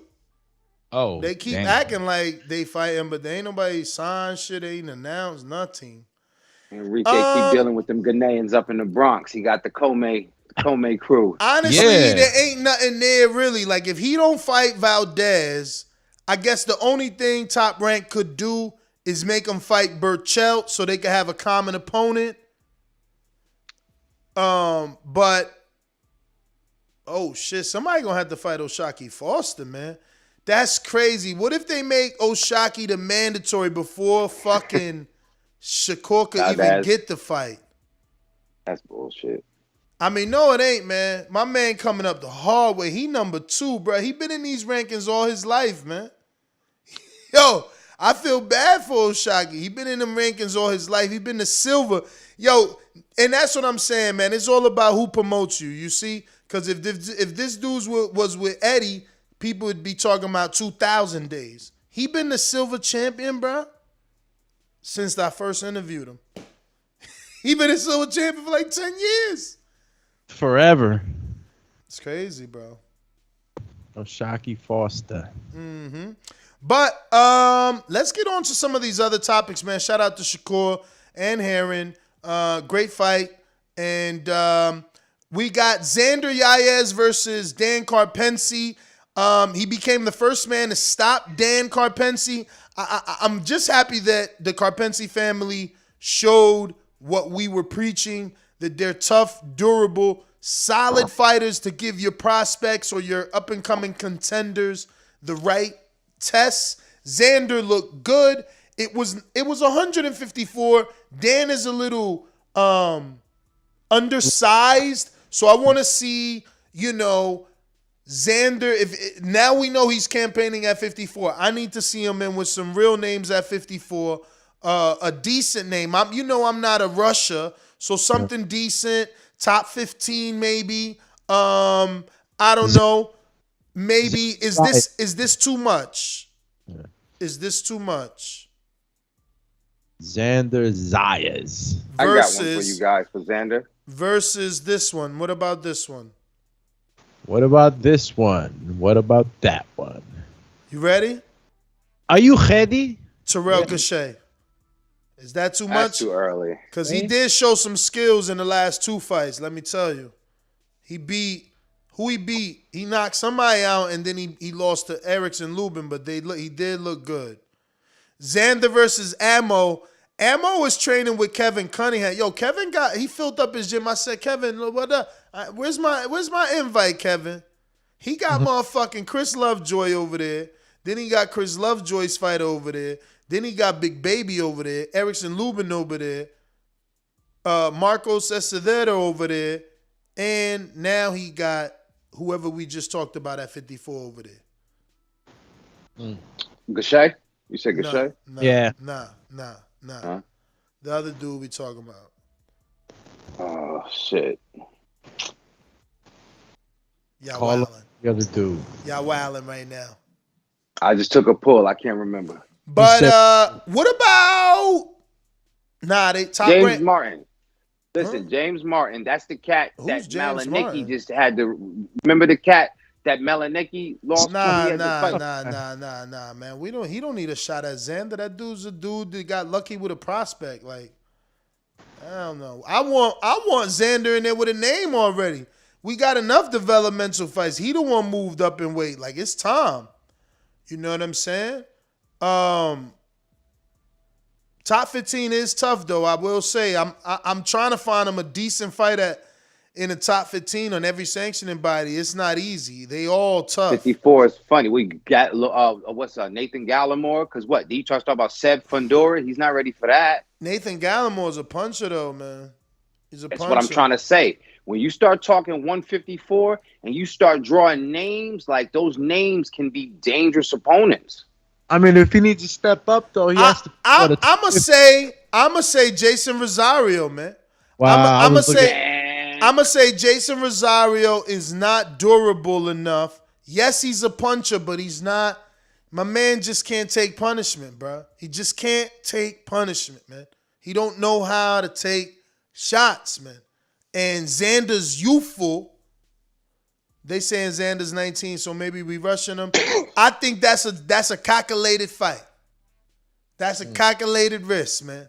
Yo, this dude is youthful, fast enough. Jason folds. DR, that shit go hard. Jason folds, man. He be on that bullshit. They gotta have that fight in New York. First of all, that's a New York fight. Shit, they said Undango at 54. Okay. Even though that he ain't gonna get real credit for that because it's a duty moving up. That's what I'm saying. Like, I want to see. I seen that axiom. I ain't doing that. Can't put him in there with Brandon Adams, man. He crazy. The Cannon might blast his ass. You slipping. Cannon ain't no fool, man. Cannon ain't no fool. I got somebody. Forget about it. Y'all tripping. Y'all are fucking tripping. We forgot. Ted Cheeseman. El queso? Ooh, that ain't good enough, man. I'm sorry. I'm sorry. I love Cheeseman, you know, but he ain't known over here. Xander put that work in, man. Xander been on TV since the beginning of his contract. You know what I'm saying? He giving Ted a shot. And that's nothing wrong with giving Ted a shot, but he not known here. I'm trying to get him hot here. Get Xander. Get him a name out here. What's some Erickson Lubin opponents? Past opponents coming up on the come up or something like that. Let's see. Let's see who we got on there. Damn, Benitez he be putting dudes in tough. He's cashed app and said Xander versus Jarrett Hurd. See, I'm safer. Who you think is more durable, Hurd or Rosario? Hurd, bro. Hurd. All right then. Let me catch up on some of these super chats. We last stopped at Jay Miller. Dre Dot says, Enrique, what you drinking? We know it's alkaline water, according to him, or it could be vodka. That water. Well, I'll talk to Cash Weezy offline. That water's no good, man. Oh, the water police. We got Canna, the YouTube editor, says Valdez moves to 135. Who's his best fight? You mean he really ducking Shakur? You mean if he moves to 135, who's his best fight? Who's his best fight? So at 35, not to look like a duck Vasil. If he moves up to 35 and fights Vasil, nobody's going to call him a duck except us. Or Ryan. I don't know about Ryan. That's a tough fight for both of them. He can't fight his stablemate. He can't fight his stablemate. We're talking about Oscar Valdez. That's right. Yeah. But see, that's the thing. He moves up to why? What reason does he have to move up to 135? Oh, because he was street. Come on, don't do that. He's daring to be great. Yo, we finished Zayas, or we still talking about Zayas? Nah, we talking about a super chat. I ain't even. Oh, okay. I'm about to say. I wanted to say my piece on Xander. I was impressed. I thought that he made a lot of adjustments from the last fight. He wasn't going crazy. Even at times when he hurt Karpency, he was able to kind of stalk him and not throw away crazy punches. He wasn't taking punches as he was in the other fight. So I think that this kid is growing and he's really, really learning from fight to fight. I saw an excellent fighter that last night, man. He showed me just all types of discipline and experienced fighters type of things in there. I gotta give Xander Zayas his credit, and I think he's ready for some of them upper echelons. Of course, everybody wants to move everybody a certain way, but I mean, the kid's got talent. He's big, and who knows, man? We might see him go up into other weight divisions. I mean, he's tall. I mean, the sky's the limit for him, man. I saw a good fighter in him last night. Again, I got to give him the credit for being disciplined. When you're a young fighter, you take extra risks that you're not supposed to. And he made the adjustments, man. He looked very good, very technical. And Karpency was throwing some crazy haymakers at times, too. Like I was like, shit, man, this is what happens when you try to sleep on a journeyman or the guys that are, just there to kind of be test, so to speak. But some of these journeymen, bro, they throw these crazy punches. They land on you and they could hurt you, man. And there's a few hooks that I was like, oh, man, I hope he doesn't rush in with anything, because Karpency was kind of ducking his head low and just swinging them shits. And they had some pep on him. So, I didn't know too much about the Karpency family until you mentioned them, fighting family and stuff like that. So they're tough. I got to give them credit. And it was just Xander Zayas, man. He was just too disciplined. Yeah. I didn't see the fight, but Xander name rings bell. He's from Puerto Rico, and I expect him to have a future. Same thing for what's his Evan Holyfield. Yeah. Same thing. Got the stoppage. He looked I don't good. know. He looked good too. I don't know about the Ali dude who don't look like Ali, but He looked good. he looked good too, right? So my he thing, he looked powerful. You know, the power shows it's real. He just It's tapped real. my man and was putting him down like nothing. right? But yeah. So Xander is my interest, right? Quick. Not even watching him fight. I just know he gonna get there, like Edgar Berlanga, you know. Speaking of Edgar Berlanga, thank you for the transition. It seems like Xander's taking Edgar's date December 11th. Yeah, possibly. Same card, or Well, it was supposed to be Berlanga's date, but the injury may not have him back in time. damn. What did he injure? His bicep or shoulder in the last fight where he got dropped.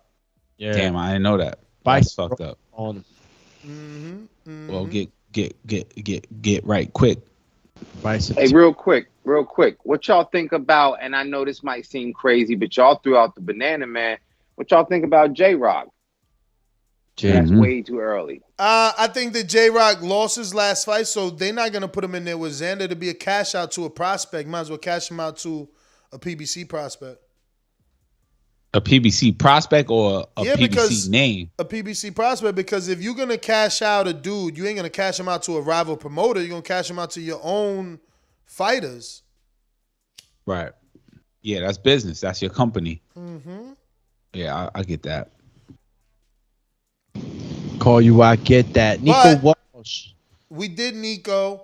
We did Troy Isley. Yeah. Troy also looked good. Troy also looked nice. He looked strong. This was for Troy right here. Where's it at, man? Dumatron activated. He transformed. The transformer transformed on him. He went aggressive. He took him out. Big shout out to Troy, man. He showed a lot of aggressiveness, put him away.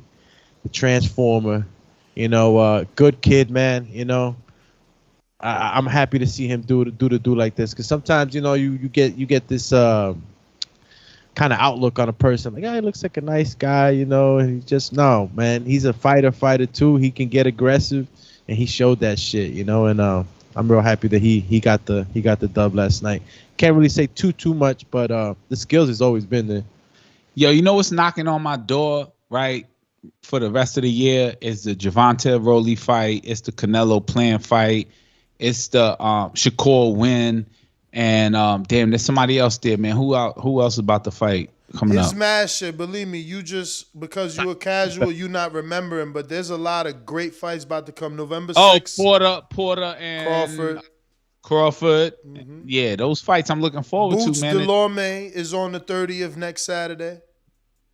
Yeah, I'm going to throw a sleeper in there. Women's boxing. Shout out to that. Chantel Cameron versus Mary McGee. Mary McGee, she's from the USA. She's nice with her mitts, and she's going in there for a strizat. That's going to be an exciting fight. Damn, you going in. Nah, there's exciting fights coming up, There's a lot, man. man. This is a really, really fantastic final quarter. I don't remember a fourth quarter like this, man. Shit crazy, man. Really? Damn. Yeah, I mean, you tell me. It was back to backs, man. You tell me. I don't be recording it like that, but I mean, it ain't. I mean, really, honestly, it's gonna be hard to find it. Like, we just had Usyk Joshua. Yeah. We about to have Caleb Plant versus Canelo. We had Wilder versus Fury. We had Jamel versus Shakur. Like, we're literally getting name with a name after name with a name. Like, we about to get the Porter. zone. That's the zone, right? What? Isn't even the zone have like 3 fights coming up?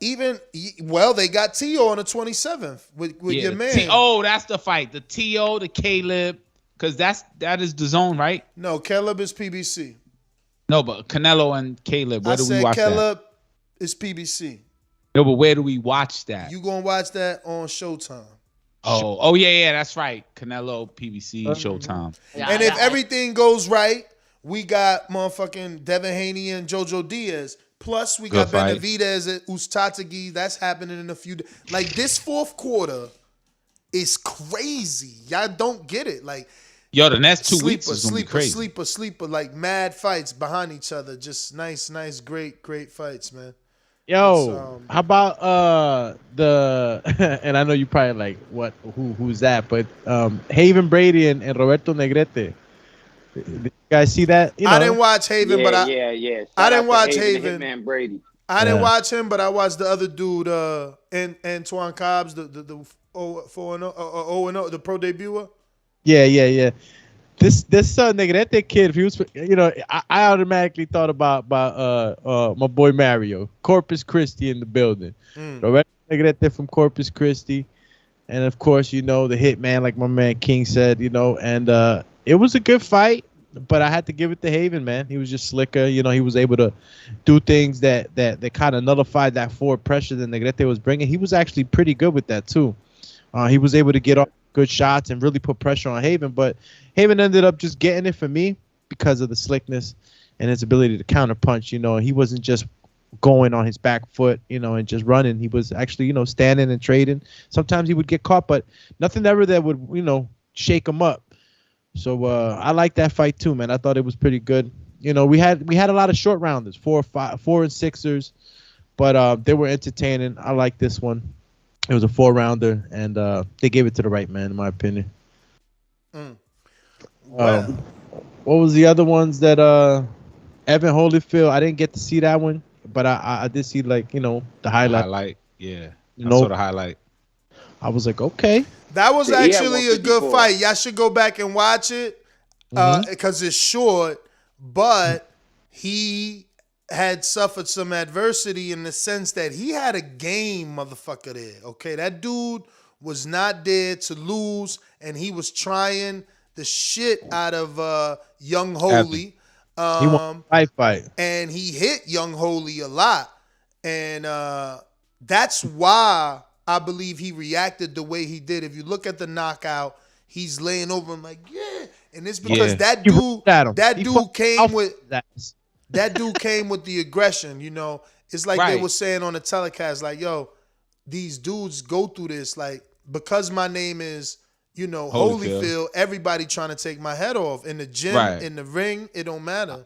Yeah, nah. So in reality, just how you described it, I think of like when you young like that as a fighter, and Doomy, you might notice, everybody got a chance to get the fuck knocked out.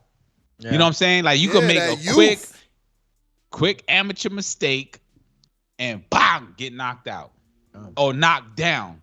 Edgar Berlanga, right? Yeah. So let's not pretend that because he's Holyfield, he can't face adversity, that he gonna be picture perfect. Same thing with like Ali. You know what I mean? Ali's grandson. Real quick. I mean, I'm sorry to cut you. Let me just get a few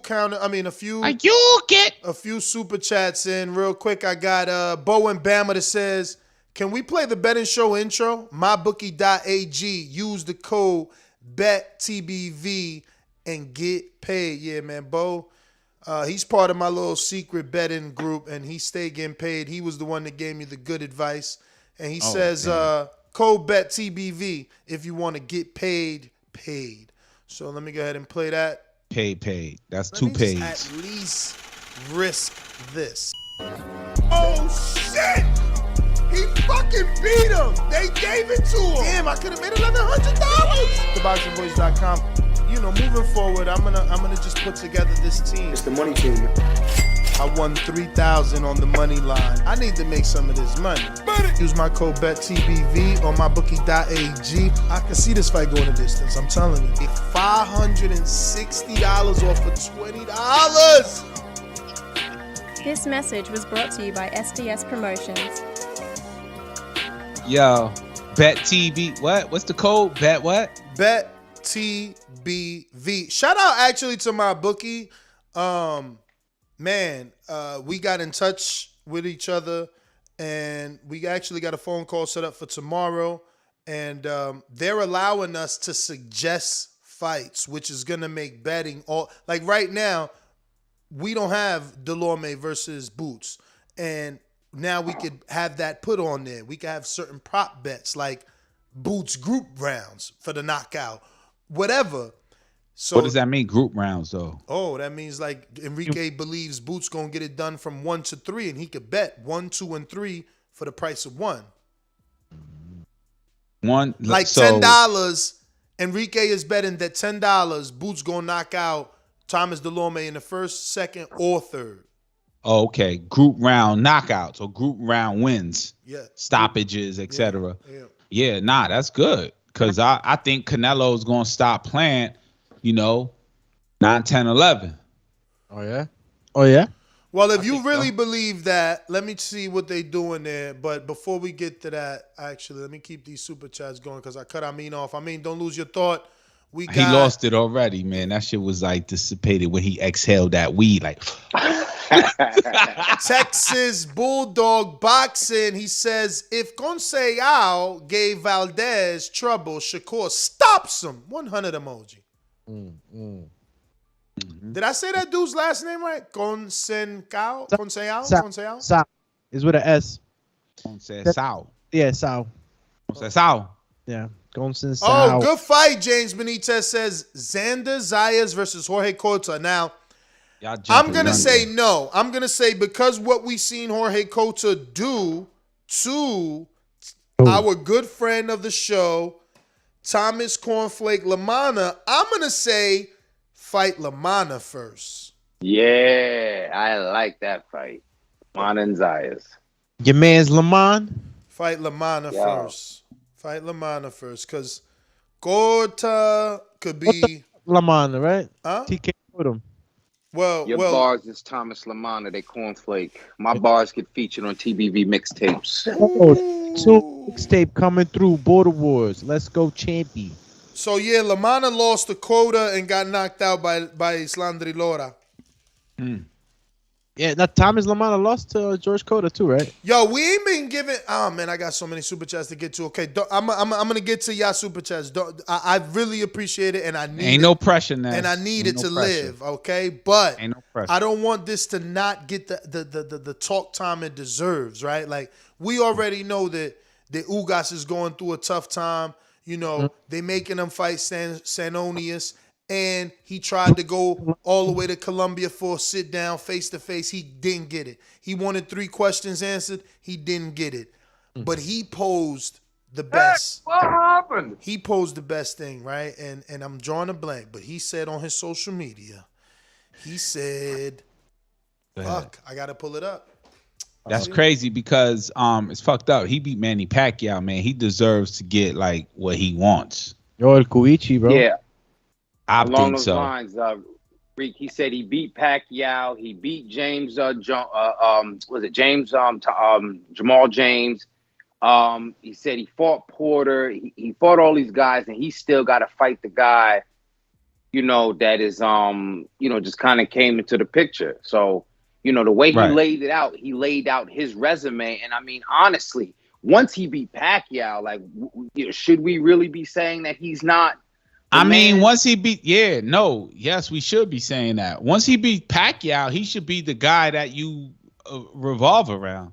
Especially in absence of Spence with what's happening between Porter and Crawford. Like, give him his just due as far as his position, and he's earned that. Why make the man continue to fight for something? But the good thing about it, I know, Ricky, I'm going to let you burn. The good thing about it is his proud lineage and his diaspora. He's such a fighter. He's already a refugee, a man without a country, but he's very strong and prideful. Like he's gonna get through this, man. It's just damn shame, but he can turn this into motivation. He's done it his whole career. I gotta look up diaspora, but I'm saying he need first of all, he need to get someone else to write this shit. I mean, I know he doing it himself and credit to him, but he killing me with this English. Is all. I thought somebody else was writing it, but go ahead. Nah, say it. I mean, not the way it's just sounding. Say it. I mean, diaspora. I think is this one where he's like. Yeah. Do me diaspora. He says, for some fools and misunderstood and jealous who are upset with my claim, if they don't understand, fuck it.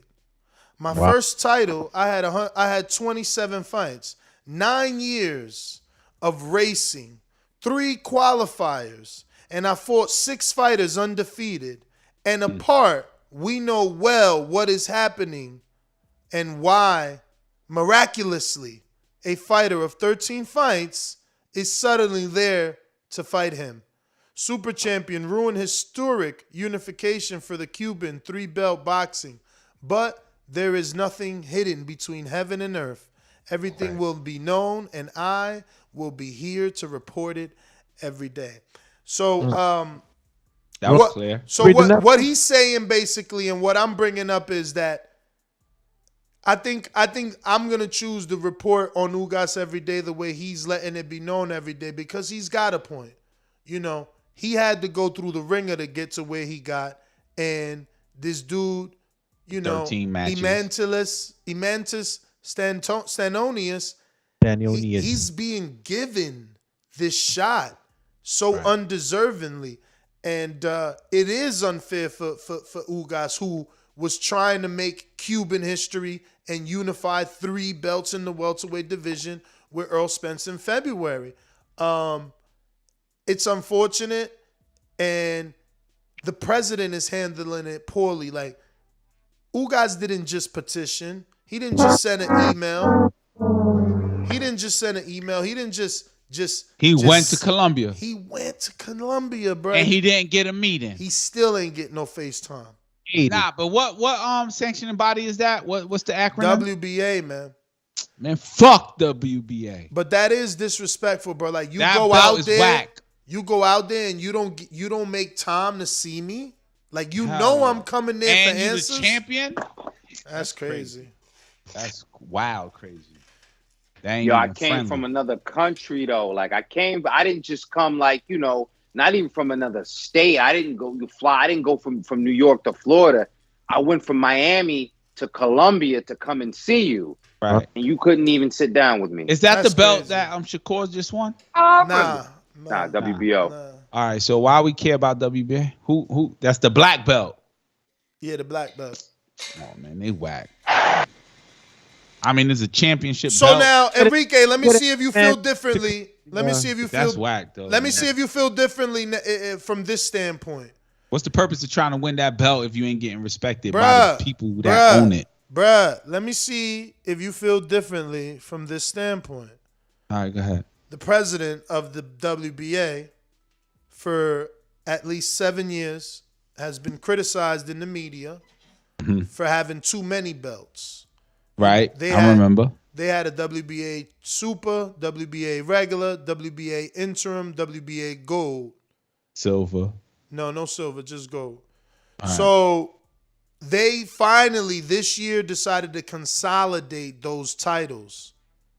So in the midst of consolidation, they've ordered a 4-man tournament in the welterweight division. And that's how Ugas falls in the tournament.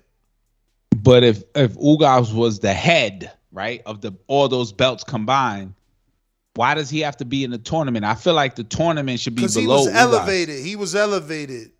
He beat Pacquiao as a title defense, not as the world champion. He was the world champion. He won the world championship belt, no? No, he was elevated. I mean, you still throwing me off. He was elevated, but he beat the world champ, yes? No. Pacquiao was not the world champ. Remember, Pacquiao was trying to fight with the WBA. All right, so he's in their rankings, man. He's in that game that they're playing. That's their game. And if you want to be there, then you got to fight under their rules. Yeah, basically. Facts are not facts. They're falsehoods. Yeah, they're making some rule up. That's their game. That's how they make money. You got to fight under that. He should be chasing WBC. Well, he was going to unify with Earl, with the WBC and the IBF. They throwing the monkey wrench and fucking up his plans. He dropped the belt then. But then he don't got a shot. If you drop the belt as a Cuban, you really ain't getting no shot at Earl or anybody for that matter. Your name doesn't matter? I mean, you tell me, how many times has Ugas come on your timeline? I don't know, but a lot, because he's on my Twitter timeline. But Ugas beat Manny Pacquiao on television, on pay-per-view, highlights on Twitter, on Instagram. There's no way that we can't respect the name Ugas. I mean, well, he's being As boxing disrespected by the fans. belt that he's the champ under. Well, I mean, he is being disrespected, but I get it. Moving on, though, we got Harley Mederos? Nah, James Benitez says if Boots fight week, it's Boots fight week. Yawn. Watch that fight. Go the distance. You tripping? Hey, what happened? They said the same thing about Shakur Stevenson. Word, they did. They Jamel fooled Herring. us. They fooled us. No, but the opposite here is Boots does have power. People are expecting a knockout, so he doesn't believe in Boots' power or the hype. So he's saying it's gonna go the distance. Yeah, that ain't a yawn emoji though. No, he didn't yawn emoji. He didn't yawn. He put the word yawn. But All right, well, I ain't yawning. Yo, who they got him fighting this? I got DSV and Company. Yeah, Thomas DeLorme. For official? DSV and Company says Jamonte Clark versus Xander. Also a good fight. Also a good fight. Jamonte Clark is a good fight. That being said, we're all caught up, I believe. Double checking. Yes, sir. We're all caught up. We're going to move on to Tyson Fury fighting next March, says Bob Arum. Obviously, according to mybookie.ig, the betting odds that Dillian Whyte is next are huge. You know, as low as I believe 110. I got to look it back up. But that being said, if Fury's fighting in March, I'm assuming it's going to be Dillian Whyte. What do you guys think? And if not, fuckers, obviously, you know. If it's not Dillian, I'd love for it to be a Luis Ortiz. I mean, I'm just dreaming, you know what I'm saying? But I'd love for it to be a Luis Ortiz. I take Andy, you know what I'm saying? Or I take Joe Joyce. I mean, I'm a dreamer, you know what I'm saying? So I'm Christopher Williams in New Jack City. Do you think, hold up, Ness, right? Like, do you think because the team of Fury, you don't think they'll be like, he needs a light touch next? Ain't no light touches. For who? For Fury? Yeah. Fury gets title defenses. I mean, I think that, honestly, I think people going to be shocked. Dillian Whyte will be a light touch to him. It's the Chisora fight all over, and Fury is so much better than he was when he fought Chisora. And he still beat Chisora when he was undefeated. Then he beat him again to do it twice. Right. Yeah. I just feel like Fury went through a lot facing Wilder mentally. You know, it took a lot to fight Wilder mentally. Like, he was getting accused of shit. He fought him 3 times. Mm-hmm. He just went through mental war more than physical war, but it was a lot, man. And I feel like his next fighter can't beat somebody like who? It's cash. Fuck it. Dillian Whyte. Somebody like Dillian Whyte. What's wrong with that fight? You're mandatory. You gotta do what you gotta do. We just was talking about that. That's true. You know right. What I'm saying? Who do you give him? I don't feel there's a threat to him. I was waiting for you to answer that. Wait, who do you think? I told you already. I think Dillian Whyte, you know, is not a tough fight for him. Who's the threat to Fury? A threat for Fury. Yeah, like, oh, that's a good one. AJ They saying Usyk. They saying Usyk these days. Usyk. We didn't believe in Usyk. Usyk just said Usyk. He said something like that. I'm paraphrasing, but I seen this quote with something like, I don't know, like they think I can't beat Fury. I'm the guy to beat Fury or some shit like that. Yeah, I still like the Ortiz fight. Again, like I said, I'm dreaming about it. I still like the Ortiz fight if it's possible at all. I don't remember what Frank Warren said about it. Because all these fights are still good fights. I mean, the size advantage, the skill advantage, yeah, the momentum coming off the Wilder fight is there for Fury. But if he could get, and I still think Dillian, I said it a couple times before, Dillian Whyte is not a power puncher, but he is he got a little bit of dog in him. So I think he can present a little bit of challenges because he's going to take risks too. That's the thing about a fighter willing to go in there and take risks. Yeah, it might get him caught. But he might be going to create a little bit something. And Fury may or may not be expecting that. Will it get him to win? Who the fuck Bro, knows? them dudes familiar with each other. They've sparred. You Google Fury and Whyte, and you gonna see mad pictures of them together with Fury with hair, Whyte with an 8-pack. You understand? Like, bruh, you know what it is, man. I sparred you, man. You know, and you see what I'm doing. Like, you ain't beating me. Dillian gonna have to make me a believer. That's all. Fair enough. I still think that Dillian Whyte's gonna go in there and give Tyson probably not like something that he's never seen, but I think that one thing we do get with Dillian is that he just don't, he's not really feeding into your bullshit. Like, he's gonna go in there and try to knock your head off. Obviously, you know, we're gonna go back to the fight with what's my man's name? Wilder. No, the Russian phenom. Wallen. Povetkin. Oh, you go back and like, oh, but look, if Povetkin did that, that's the thing that we do sometimes. You know? That's the A fighter B thing. Exactly, bro. Yeah. So, like, I fall for that all the time. And it's like sometimes it does apply, but not always. And I think stylistically, this would be a fun fight. I knocked you out in sparring. No, you didn't. You know, all that mixed in together with the attitude that Dillian Whyte brings into a fight. I'm going to have fun that night watching that fight. Do I think that Dillian has a shot? Oh, man. You know, this is the heavyweight division. I guess anybody has a shot, but, you know, Tyson's already proven, man. He's the no, I feel, not to cut you off, you always ended, do. right? You ended? You ended what you were saying, right? You was just dragging. Nah, I'm saying that Tyson Fury already proved, like, his mental strength is there. Like, he beat obesity. He beat what else did he beat? Abuse of drugs, right? What else? Depression. He fought Wilder, beat him. He came in again a third time and beat him again. And I just feel like his mental strength, there's nothing you can say to break Tyson Fury. Tyson Fury is his mind. If his mind is in the game, he's going to beat you. I don't think Dillian Whyte has the mental strength that Tyson Fury has. I don't see that he has a chance.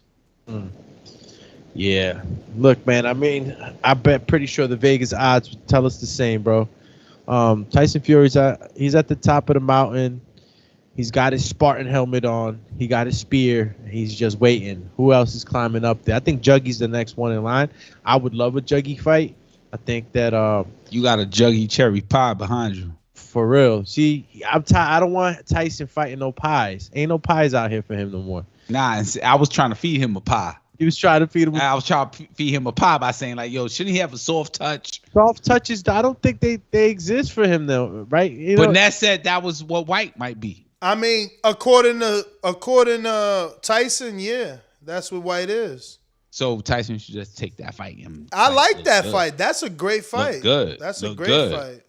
Hergovich, am I saying that? Hergovich. He's still not. He hasn't been on the scene too long, and he's not going to get a title fight off of what? Nah, he need to keep on pushing. He gonna come up in that IBF pretty soon, though.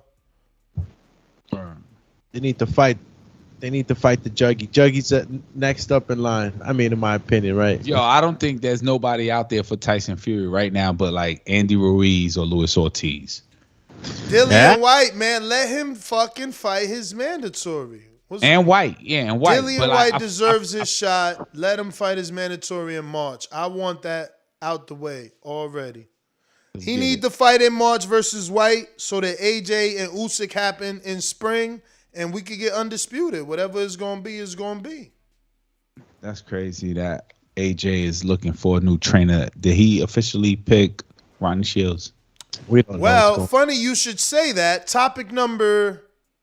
Yup. Transition. Actually, that's it's not. what I'm good at. Actually, it's not topic number 4. But one of our news and notes, Anthony Joshua posts a clip working with Ronnie Shields. Did Shields get the job? And what do you think of the partnership? So, do you guys think that Joshua posting on his Snapchat that he was in his feelings and he's gonna do everything in his power to get his belts back? And posting clips of him and and Ronnie means that Ronnie got the job. I don't think that means that he has the job until they officially say it. He But ain't post nobody else clips. you right. But not to want to jump to conclusions and be wrong, I would just sit back and be like, yo, he's still getting a fill out. It's like interview number 1.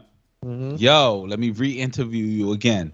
You know what I'm saying? You ain't post nobody else clips. He doing the second interview, the second fill out. Oh, funny you should say the word second. You ain't go see nobody else twice. Right. And I know for a fact, because I interviewed Ronnie, they had 2 meetings. Hadouken! There you go, baby. We gotta just assume what we see with our own 2 eyes, man. I'm happy for AJ and Ronnie Shields. I think AJ's a great person, a great fighter, a great representative of the sport. And if you're gonna go around looking for a guy that knows how to move heavyweights, Ronnie's the guy. Yeah, Ronnie trained who? Mike Tyson? Yeah. And who else? And a bunch of other guys. Holyfield, David Tua, Holyfield. Yeah, those are heavyweights. The meanest left hooks in the business. Shout out to David Tua, man. You see how some of these guys go into the fucking shadow realm? That guy was a hell of a puncher, bro, David Tua. Yo, but Mike Tyson was also trained by Freddie Roach, and AJ did not visit Freddie Roach. Yeah, I mean, when was the last time you seen Freddie Roach with a heavyweight? You know? Yeah, Freddie like Roach can't do pad work with AJ. You gonna send him in the hospital, man. Stop it. That's true. Ronnie's mitts is like 3 inches, 4 inches thick. Like when AJ gonna break Ronnie's wrist trying to do mitts with his ass. Special man. Yo, how funny. Yo, do you think Ronnie go out to the UK? Say what? Does Ronnie go out to the UK and stay out in the UK? Hell no. That's the whole thing. We got to shake your ass up. You can't be doing. You ain't running camp no more. You training over here with the dogs. That's crazy because he becomes an American star if he trains out here. That's what he needs. Imagine what I mean. Ronnie's in Texas, right? That's if I'm not mistaken. Yeah, you right. Houston. Yeah. So go champ, right? H-Town. Imagine AJ running in H-Town. He out there with the Charlos. I was about bikes. to say that with the He Charlos, but he can't. He gonna be riding them fast bikes like my man. What's my man? What's that cyclist, man? Oh, you talking about Armstrong? you know, Jamel be wearing the Armstrong gear when he get on his bike. He gonna have AJ out there. He gonna have the shorts with the extra pad and shit. He gonna have AJ out there on the bike. Armstrong is known getting for his his cardio. Peds though. Nah, but we ain't talking about Peds, man. Get your mind out the gutter. We talking about Armstrong on the bike. Jamel uses biking for his cardio. AJ suffers with cardio. I said they're gonna be together. Come on, get your mind out the gutter. We trying to build AJ up, not break him down. I ain't say that. I'm just saying when you say Armstrong, that's the first thing people think about. Nah, that's the first thing negative people think about. Bro, I mean, you could go there, but that's not what I'm saying. I'm not being negative. Saying. I'm that's just what you're saying because you're saying it out your mouth. it's an honest thing, man. Stop, man. What you making shit up for? It's honest. Armstrong got caught with pets. We ain't going fake shit. Come on, man. So, I mean, do you like Ronnie with AJ? I like anybody with AJ. I want to see AJ win. Man, my heart was broken when AJ lost against Usyk. It was like Andre the Giant and Hulk Hogan, and Hulk Hogan lost. You know what I'm saying? That's how I felt with AJ. Yeah, I was not happy with that loss, man. AJ killed me with that loss. Yeah, he was sad. Cash Weezy, I was sad, man. All right, so if we're done with that, moving on. This is where the sexy talk begins, and we're going to have to leave because Doomy ready to be out. But Andre Ward picks Keller Plant by stoppage. Sorry, what? Over that's definitely a stay what. Canelo. Get the fuck out of here, man. Please. Exactly, man. Get the fuck out of here, man. How do you ever see Canelo get stopped from Caleb Plant? I'm not saying that the possibility of a man getting stopped by another man does not exist, but a skilled full Canelo who actually has a relationship with his mind. Like I saw that at All Access. Trey needs to come back and fight. He said a relationship with his mind. What you mean, bro? Yo, on what was that? Was that an All Access? Yeah, I think they dropped the first episode. Yeah, all right. My man was like, "Yo, I was tired of going training, going home, training, going home. I had to add something else. You know what I'm saying? So I don't think about boxing. And what relaxes me? Golf. Yo, that's that rich people shit. Get out of here, man. You don't get no sympathy from me because you need golf to be relaxed. My man ain't asking for sympathy. He's telling you how he operates. So don't even go there. That's between you and yourself. That don't got nothing to do with it. How he operate, man. My he man getting knocked out. Andre Ward said it. He getting knocked out, man. Andre Ward never knocked nobody out. Andre Ward never went on the limb and said anybody. Like, he ain't just say Shakur was going to knock out Herring. He ain't saying Crawford going to knock out Porter. But he's saying Plant going to knock out Canelo. It's possible. Man, you reminded me of that shit you was talking about in the beginning of the show. Like, yo, you think they just going to say some shit to sway the odds? That's some shit to sway the odds. Get the fuck out of here, man. Please. You hating on Plant. Fuck. And let me tell you something right now. Canelo soundbite. Come on, man. Yeah. I used the Canelo soundbite only to set him up with all of you who tell me what I can't do and blah, blah, blah bullshit. A lot of you live believable lives, and you've accomplished believable things. That sound good. That's That sound good, though. That sound good. I'm out here trying to do unbelievable things and accomplish unattainable things. Unbelievable against a man that done shit that you ain't never gonna believe. Bruh, because you ain't accomplished the shit. Listen to me. Superman never knew he could bleed till he got hit with that kryptonite bullet. You know what I'm saying? Canelo about to get hit. Canelo about to get hit with that Tennessee Nashville shit. If we were to score face-offs and conferences, Caleb is losing. Caleb lost. You know why? You know why? For him is Ness. You know why? Because you and Doomy, y'all respect the dude that got shot and not the shooter. Wait, what sense? Because I heard that already one time. I'm going to tell you. I'm going to tell you. Yeah, tell me. Because my man did get shot, and my man was the shooter. Nah, Caleb was the shooter, my man. When have you seen a motherfucking B-side smack the shit out of the A-side? They ain't have it in boxing yet. But look bad. Actually, yeah, Chisora did it, that motherfucker. But he Chisora's crazy. Though. He looked bad. You look bad. You look bad. Let me go out on the limb and say Andre Ward, is a very wholesome guy. Everybody, the son of God, right? I ain't making this up. I'm not gonna say he don't gamble, but what incentive does he have to say other than what he perhaps truly believes in? Exactly. You know what I'm saying? I'm just asking a question. I'm not saying he's Doomy trying to paint him. Doomy trying to paint him out as this gambler.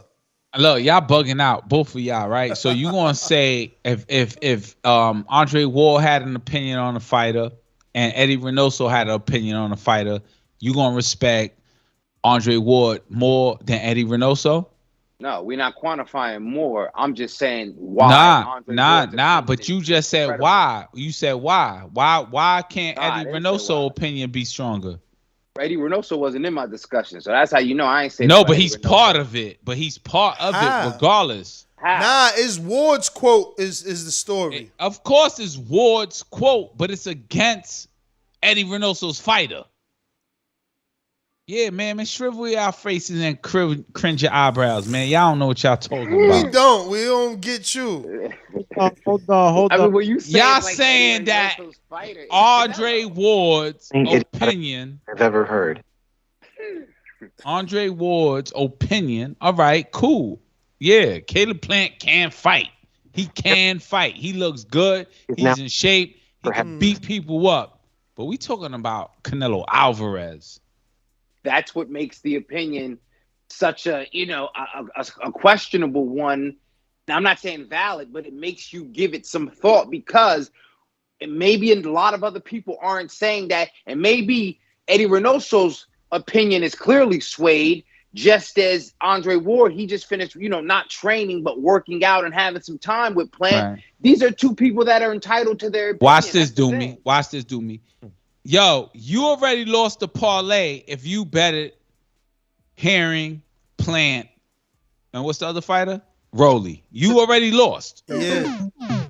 Two of them I would never pick. Lost. Two of them I would never pick. I mean, it was somebody's odds parlay. saying, nah, absolutely. yeah, it was a parlay. Yeah, it was a parlay. It was a wishing on a star parlay for like $2. $2 got you $12,000. Exactly. $2, $12,000. You know what I'm saying? Man. You lost already. So how you gonna go against? How you gonna go? Oh shit! Andre Ward said it. I'm gonna put $150 down. Come on, man. Nah, that's not motivating me. But it's a nice, you know. You have an argument about it. You want to argue. You light a spliff. You fucking picking your pants up. You know what I'm saying? You try to swing. You know what, Enrique? I'm glad you said that, and I love you for that, brother, because we're having a discussion. Some people do like to argue, man, but I do like to have a discussion. I really appreciate that, my brother. This is a discussion. So, we got, I think, a couple super chats I got to get to. We last stopped at DSV and Company. Refresh. Drew. Rewind. Drew down. Plants team's going to throw in the towel. Nello gonna make him quit. Your favorite boxer's favorite boxer. Hashtag El Jefe de Jefes. Guadalupe. Nah, Jefe de Jefes. The Jefe de Jefes. Let me hit him with the Jefe de Jefes, because I don't think y'all know what the Jefe de Jefes is. All right? Matter of fact, hit him with that cherry pie that you got behind you. Let me grab this shit up real quick. Hagata! What in the world? Yo, Ness, what's this Tyson versus Logan Paul? Tyson versus Logan Paul. Yeah, I saw that. That real? I don't know. I don't know. Is out there so much. It had to be talked about. I know that there's a quote. I'm gonna pull up the quote, but what y'all think as I pull up the quote? I think that is fake news. I think it's deep fake news. I think that it's something that if Logan Paul does his thing, Mike Tyson ages and Logan Paul fights him. But Mike Tyson makes another, big $1 million, couple mil, 5 mil, 10 mil, 12 mil, 30 mil. He's a star. So this is what you call. Hold on, that's real quick. This is what you call public enemy. There is no Chuck D. You couldn't sit there and listen to Chuck D all along without Flavor Flav, right? You're sending Logan to fight Floyd, Logan to fight Mike, Logan to fight this guy, but you're sending Jake, you know what I mean, to try to really build a career on. So I think it's kind of the sleight of hand kind of trick. It's a part of the circus show. I don't want to call him a crash test dummy, but he's going to be the one to take on the more circus type fights. Meanwhile, they're going to try to hope to build Jake as a more credible type fighter. It's crazy because every fighter is matched to beat the speed fighter, to beat the heavy hitter fighter, to beat, the boxer. And Logan does it, but with names, and we critique him differently, like as a show, a sideshow, a circus, et cetera, but he's matchmaking as well as the way Golden Boy does it. That's how I'm looking at it. Man, I don't mind this fight, man. I'm going to be straight up. You know what I'm saying? There's rumors of Tommy Fury, Jake Paul in Miami. I want that. Tyson Fury, Logan Paul. I want that. 10 years from now, y'all get me. I want what's better for the sport. And when I go to a Logan Paul Mayweather event, I done my biggest numbers. When Jake Paul fights, Ohio sells out an entire arena where we don't do that in boxing. So leave these dudes alone. Let them do what they doing, because all they doing is making our sport great. But this is the quote from Mike Tyson. Let's hear it. Who says, that is the fight for the money. Yeah. Those are the money-making fights. Right. Those guys got 35 million people to watch. Money-making Mitch.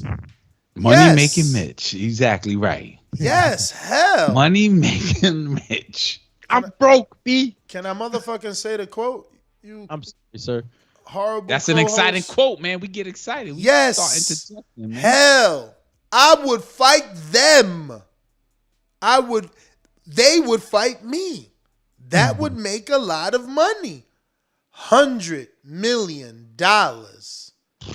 They do anything. They don't mind getting beat up for $100 million.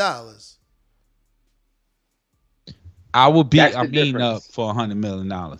Yo, Amin would let me beat him up for $100 million. Pause, no homo. Meaning like beat him up with their hands. Come on, man. Yo. Why Jake Paul doesn't like, the MMA guys, why he's trying to fight them? You ever think about that? Yo, let me hand clear skills, that up, man. I take a dive. I take a dive for 100 mil is what Enrique said. I take a dive for 100 mil. Yeah, hell yeah. Okay, go ahead. 100 mil, yeah. No, I couldn't live with myself. Would you crazy? I'm getting clipped. I'm like, man, I got kids. I'm like, I got kids. Yo, I'm gonna talk about it. If I know I gave you a verse, I'm gonna talk about it, bro. I'm gonna would you talk spit about on it. it. I'm gonna talk about it, bro. Listen, people out here in this chat talking about Logan gonna die.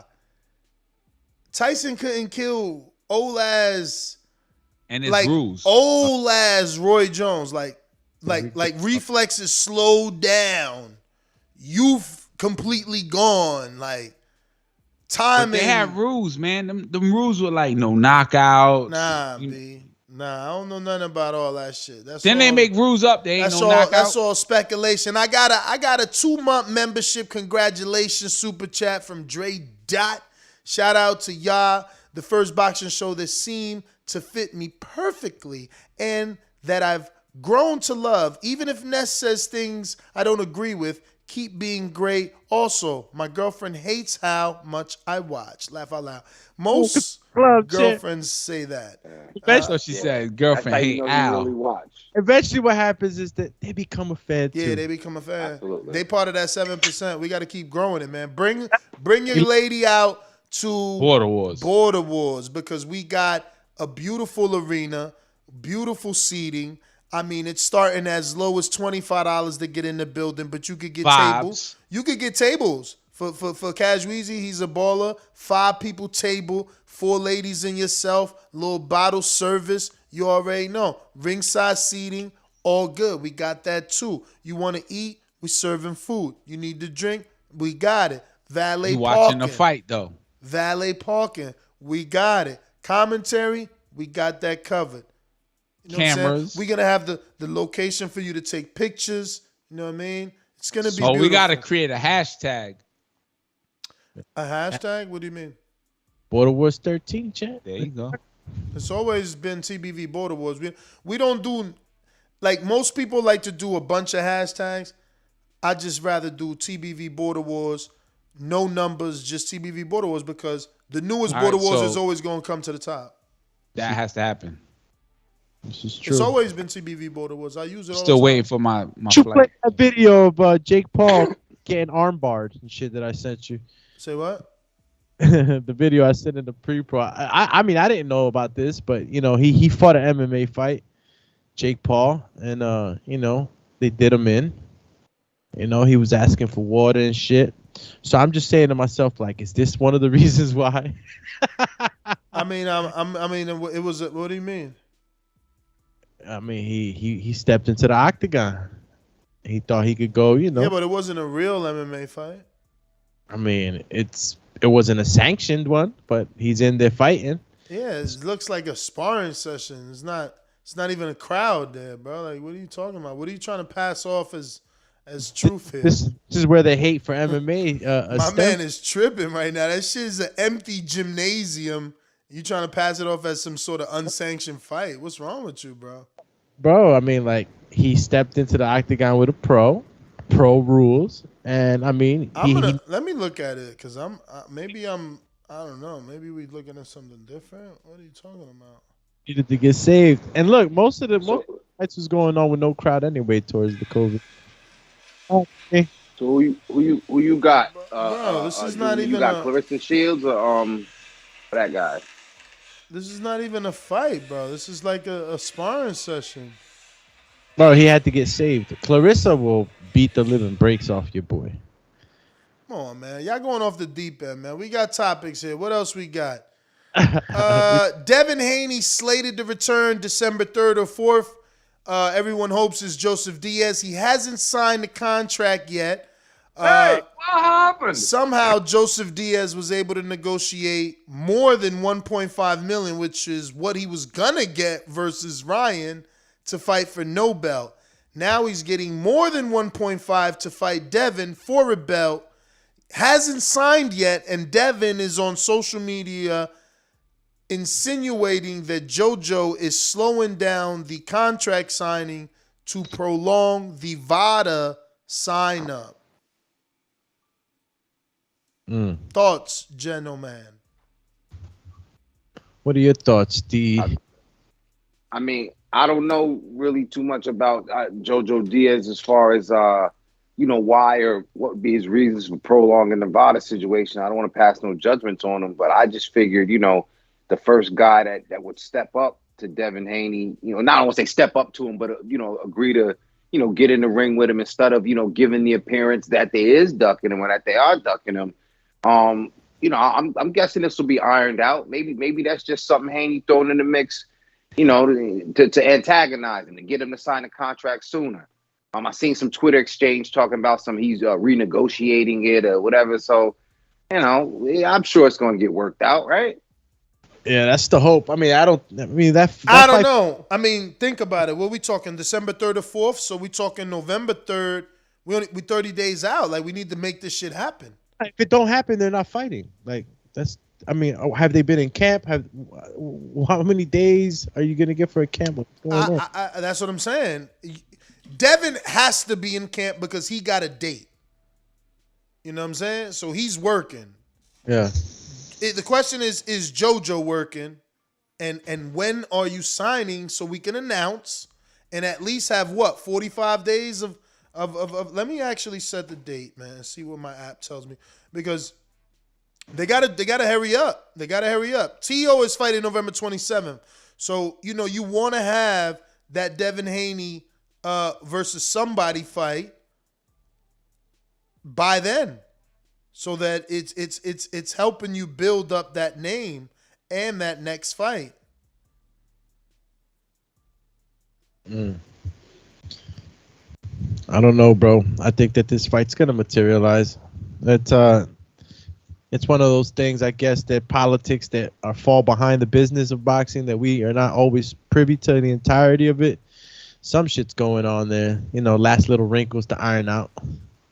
It does sound like a little bit of hot potato, though. So if the fight falls through, then Devin's like, it was you because you were waiting on Nevada. But I hope that's it's 41 days out for a Saturday of December 4th.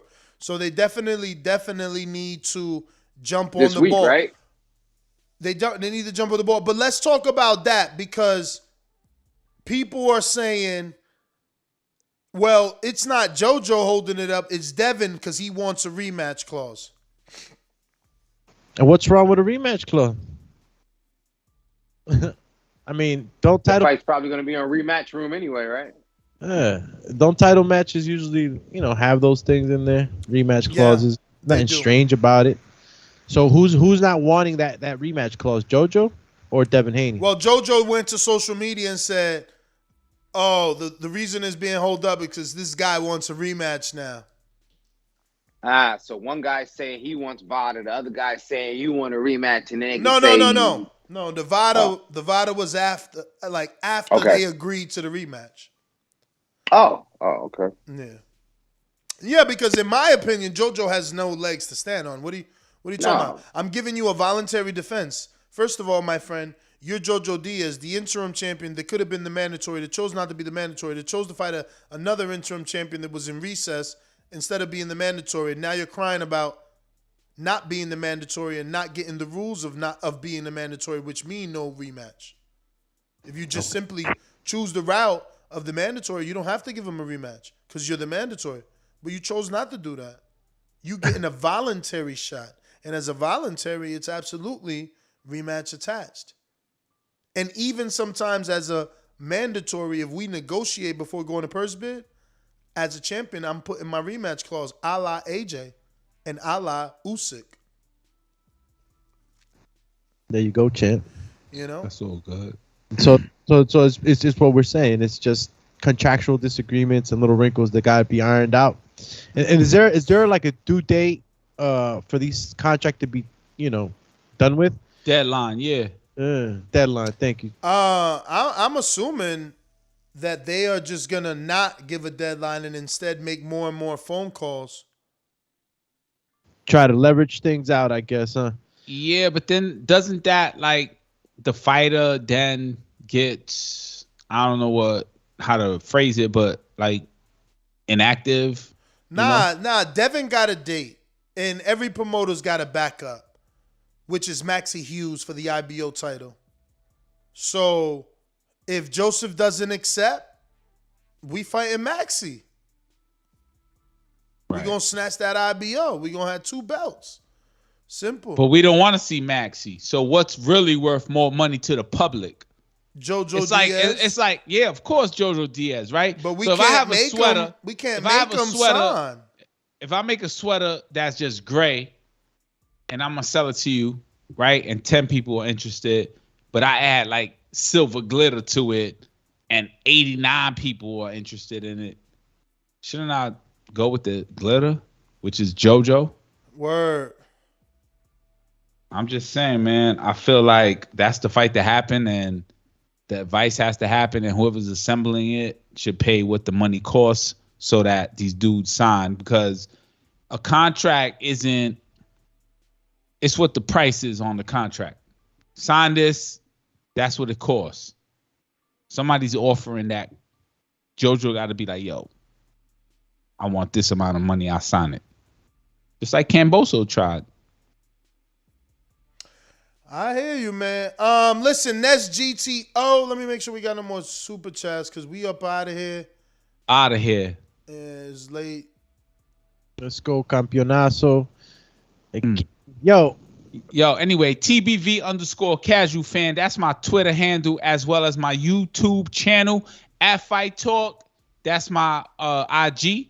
And I had a good time on the show. I went to Summit this weekend, a building that I feel like Floyd Mayweather owns in New York City or is part of a group in New York City that is like one of the taller buildings or skyscraper in the world, so one of them. And I went there this weekend with my kids. Amazing experience. And yeah, that's it. Enrique Church, legendary baby. I'm out. Roland Curtis with the super chat says, the only thing that I would add is that Andre Ward doesn't seem like the type to talk recklessly. Does Ward see something? Mikey saw something too. Crying emoji. Crying out loud emoji. Yo, it ain't reckless. It's just wrong, right? You ever made a mistake, Ness? No. Okay, good. You perfect, right? Yes. So do me, you perfect, or you ever said something and it never turned out to be what you said? I always say the right thing. I know. I can tell. You ever played Street Fighter? Hadouken. Perfect. I was going right there. I mean, you never said anything that was like you believed it and didn't pan out? Absolutely, man. All right, then. Andre Ward is good. Not everybody knows what you're talking about. He God's son, but he ain't God. You know what I'm saying? I just don't know when he get off saying that. I mean, look, he visited Caleb. I mean, drinking a nutcracker. You crazy? Yeah, call him the. Nah. He bought that shit in. Juice, man. Yo, I thought you was drinking a health juice and shit. Like, that shit look like a nut. That's a quarter water. Juices, man. Nah. Yeah, how that's natural, man? That shit look orange like a motherfucker. That's hibiscus, man. Hibiscus. Yo, we out of here, man. I'm out. That's GTO. Peace. Catch us on the next one. You're now locked into the king of all. TBV_casual fan. Vaya, la cagaste, homie. Alex_Doomsday_LAINEZ on IG, TikTok. I'm busting the shuffle dance on there. And then Twitter, Alex Linus TBV. Make sure you check out the YouTube channel, Alex Linus. And we're out. Border Wars 13. Sway Puma said you ain't read his 9-month super chat for being a member. Shout out for being a member for 9 months. We appreciate your support without a doubt. He says, what y'all think of the Canelo Plant All Access. Shakur put on a masterclass top 10 performance. I ain't see the Canelo Plant. I'm about to watch that now. Pretty dope. I saw dope. when Kaz was going crazy about it. Right. Yeah. It was dope. Oh, y'all all seen it already? Yeah. I saw it. I feel like pre-pro. I went and watched it. Oh. Yeah. Y'all ain't even talk about it. Why y'all ain't talk about it? Yo, it was crazy. Like before Canelo actually gets touched, by Caleb, he was coming into that press conference like, doing his little like. Yeah, he was ready. He got loose. Like, yo, it must have been some shit said before all that shit. Of course, he called him a cheater. What you mean? Nah, but Plant also do me. Plant was like, yo, he just a regular man. Well, let him try something. Word. Like it was some energy like that from Plant. Let him try something. Yeah, and that's why I respect Plant, because Oni about Chisora did that shit. Oni Chisora put hands on the A side, man. Nah, but I saw in this episode, All Access, whatever we call it, that Canelo is mentally controlled. Like when I said relationship with his mind, there's people like you said, yo, coming in angry, is that? Nah, I got a relationship with my brain. Like I know how my shit works. Right. And I feel like Canelo got that edge, mental edge. Bro, you don't talk about mama, dog. Oh, he talking about my mom. He say, you motherfucker. So you pass the line right there. So that's why. No, yeah. Canelo, you fucking liar. Yeah, bro. And he said motherfucker to Demetrius Andre father exactly. and to Jacobs. Fuck out of here. Yeah, man. Canelo, you lying right there. You're now locked into the king of all boxing podcasts, the Boxing Voice. Jab that like button. Tell Canelo in Spanish he's lying. Mentiroso con la lengua venenoso. Ese no es una mentira, Cash. El culo se te estira como una chira. Canelo, así no dice que va a chillar tu madre. Chillar tu madre es otra cosa. No, ya te fuiste. Me fuiste. That was disrespectful. Ya, loco. Puta. Now I can't go there. Now I can't go. Go ahead, talk your shit. No sé. Talk that shit. Talk that shit. Cuban style. Yo, all right, we out, man. Y'all tripping. Y'all trying to prolong and shit, yo. Where this going? We out here, yo. Where this going? We out. I'm gonna go fruities, man. We out here, man. Peace. We out. Peace. Yo, we out. Peace. Yo, we out. Peace. Yo, we out. Remember to rate us 5 stars on iTunes. We out. Check out theboxingvoice.com for some of the best articles on the hottest news in today's boxing. Last man standing. Look, I'm still here. What up? What up? You're now locked into the king of all boxing podcasts, yes, sir. The Boxing Voice. That's Jab that like button. Jab. We out.